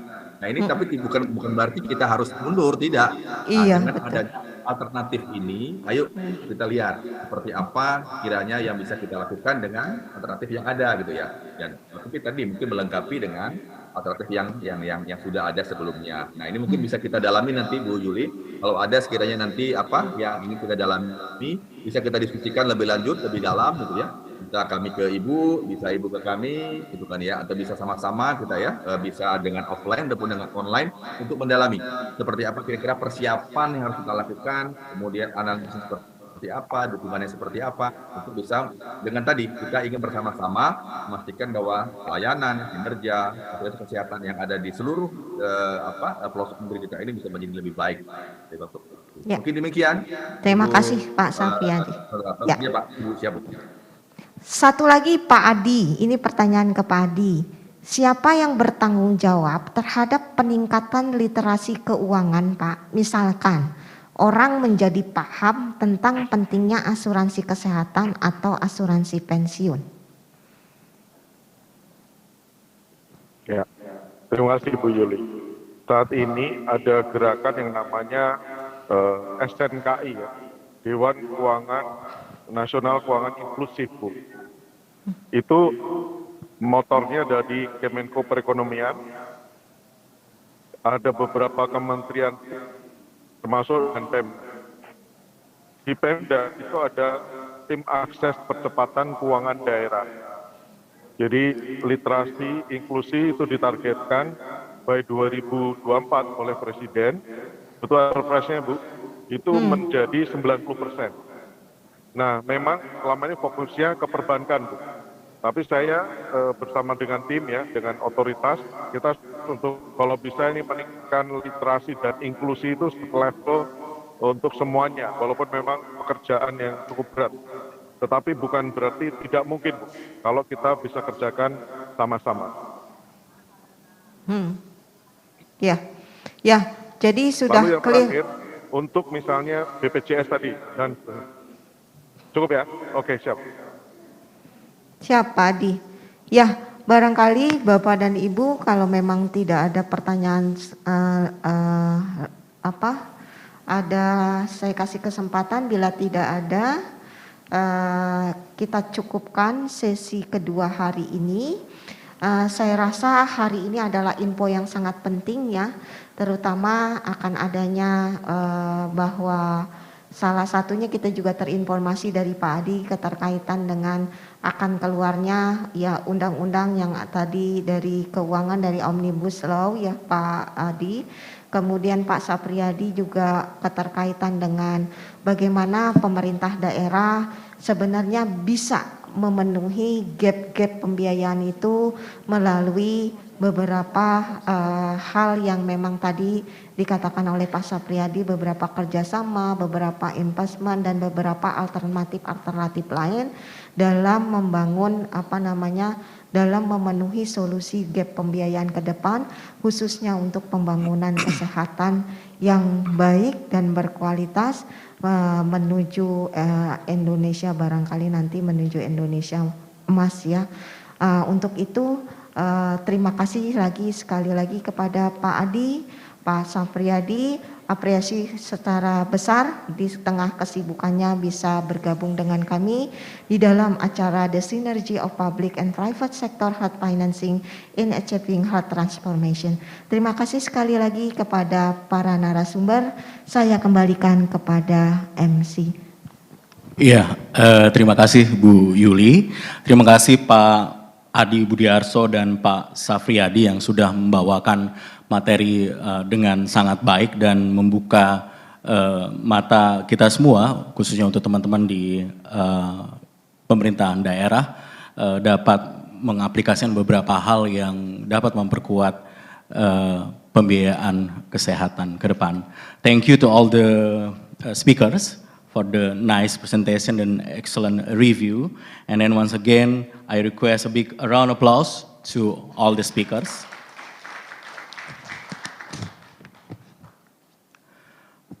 And then friendly reminding the participant in the Zoom to fill in the online attendance that we will provide the certificate by the email all the participants. And then the next session, there will be provide a certificate to the moderators and speakers who already joined in the offline. And then we are invited our Secretary, Health Policy Agency,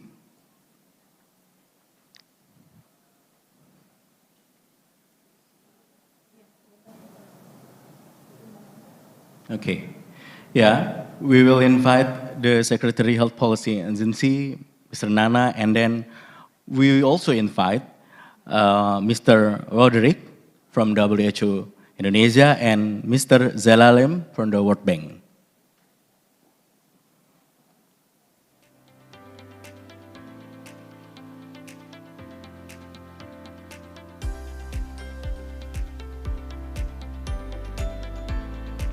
To accept the certificate from the committee. The first for the Mr. Roderick from the WHO Indonesia. Give a big applause. Yeah, take a photo, please. And then to the Mr. Delalem from the World Bank.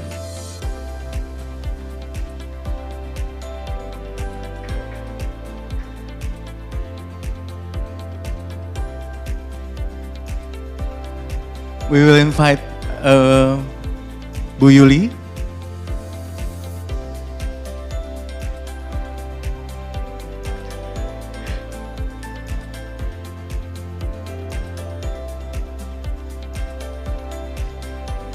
Yeah, give you a big applause. Thank you. Distinguished guests, ladies and gentlemen, of the audience who is respect, thus we arrive at the end of the seminar, the synergy of public and private sector health financing in achieving health transformation. We thank you for the willingness of the ladies and gentlemen who have been pleased to take the time to attend the series of the seminars this morning. Hopefully, all the events that we have present can be input for all of us, especially health practitioners in Indonesia and the world for the problem of synergy in public and private health financing to make a healthy and quality world. And then I remind you that tomorrow there will be a second session in the second day in this seminar in this room, and then by the online and link Zoom. And then I reminding all the participants to fill the online attendance that's in Zoom, and later all the participants will get the certificate. Okay, thank you very much. I'm Ajir, say goodbye to recognition. Wassalamualaikum warahmatullahi wabarakatuh.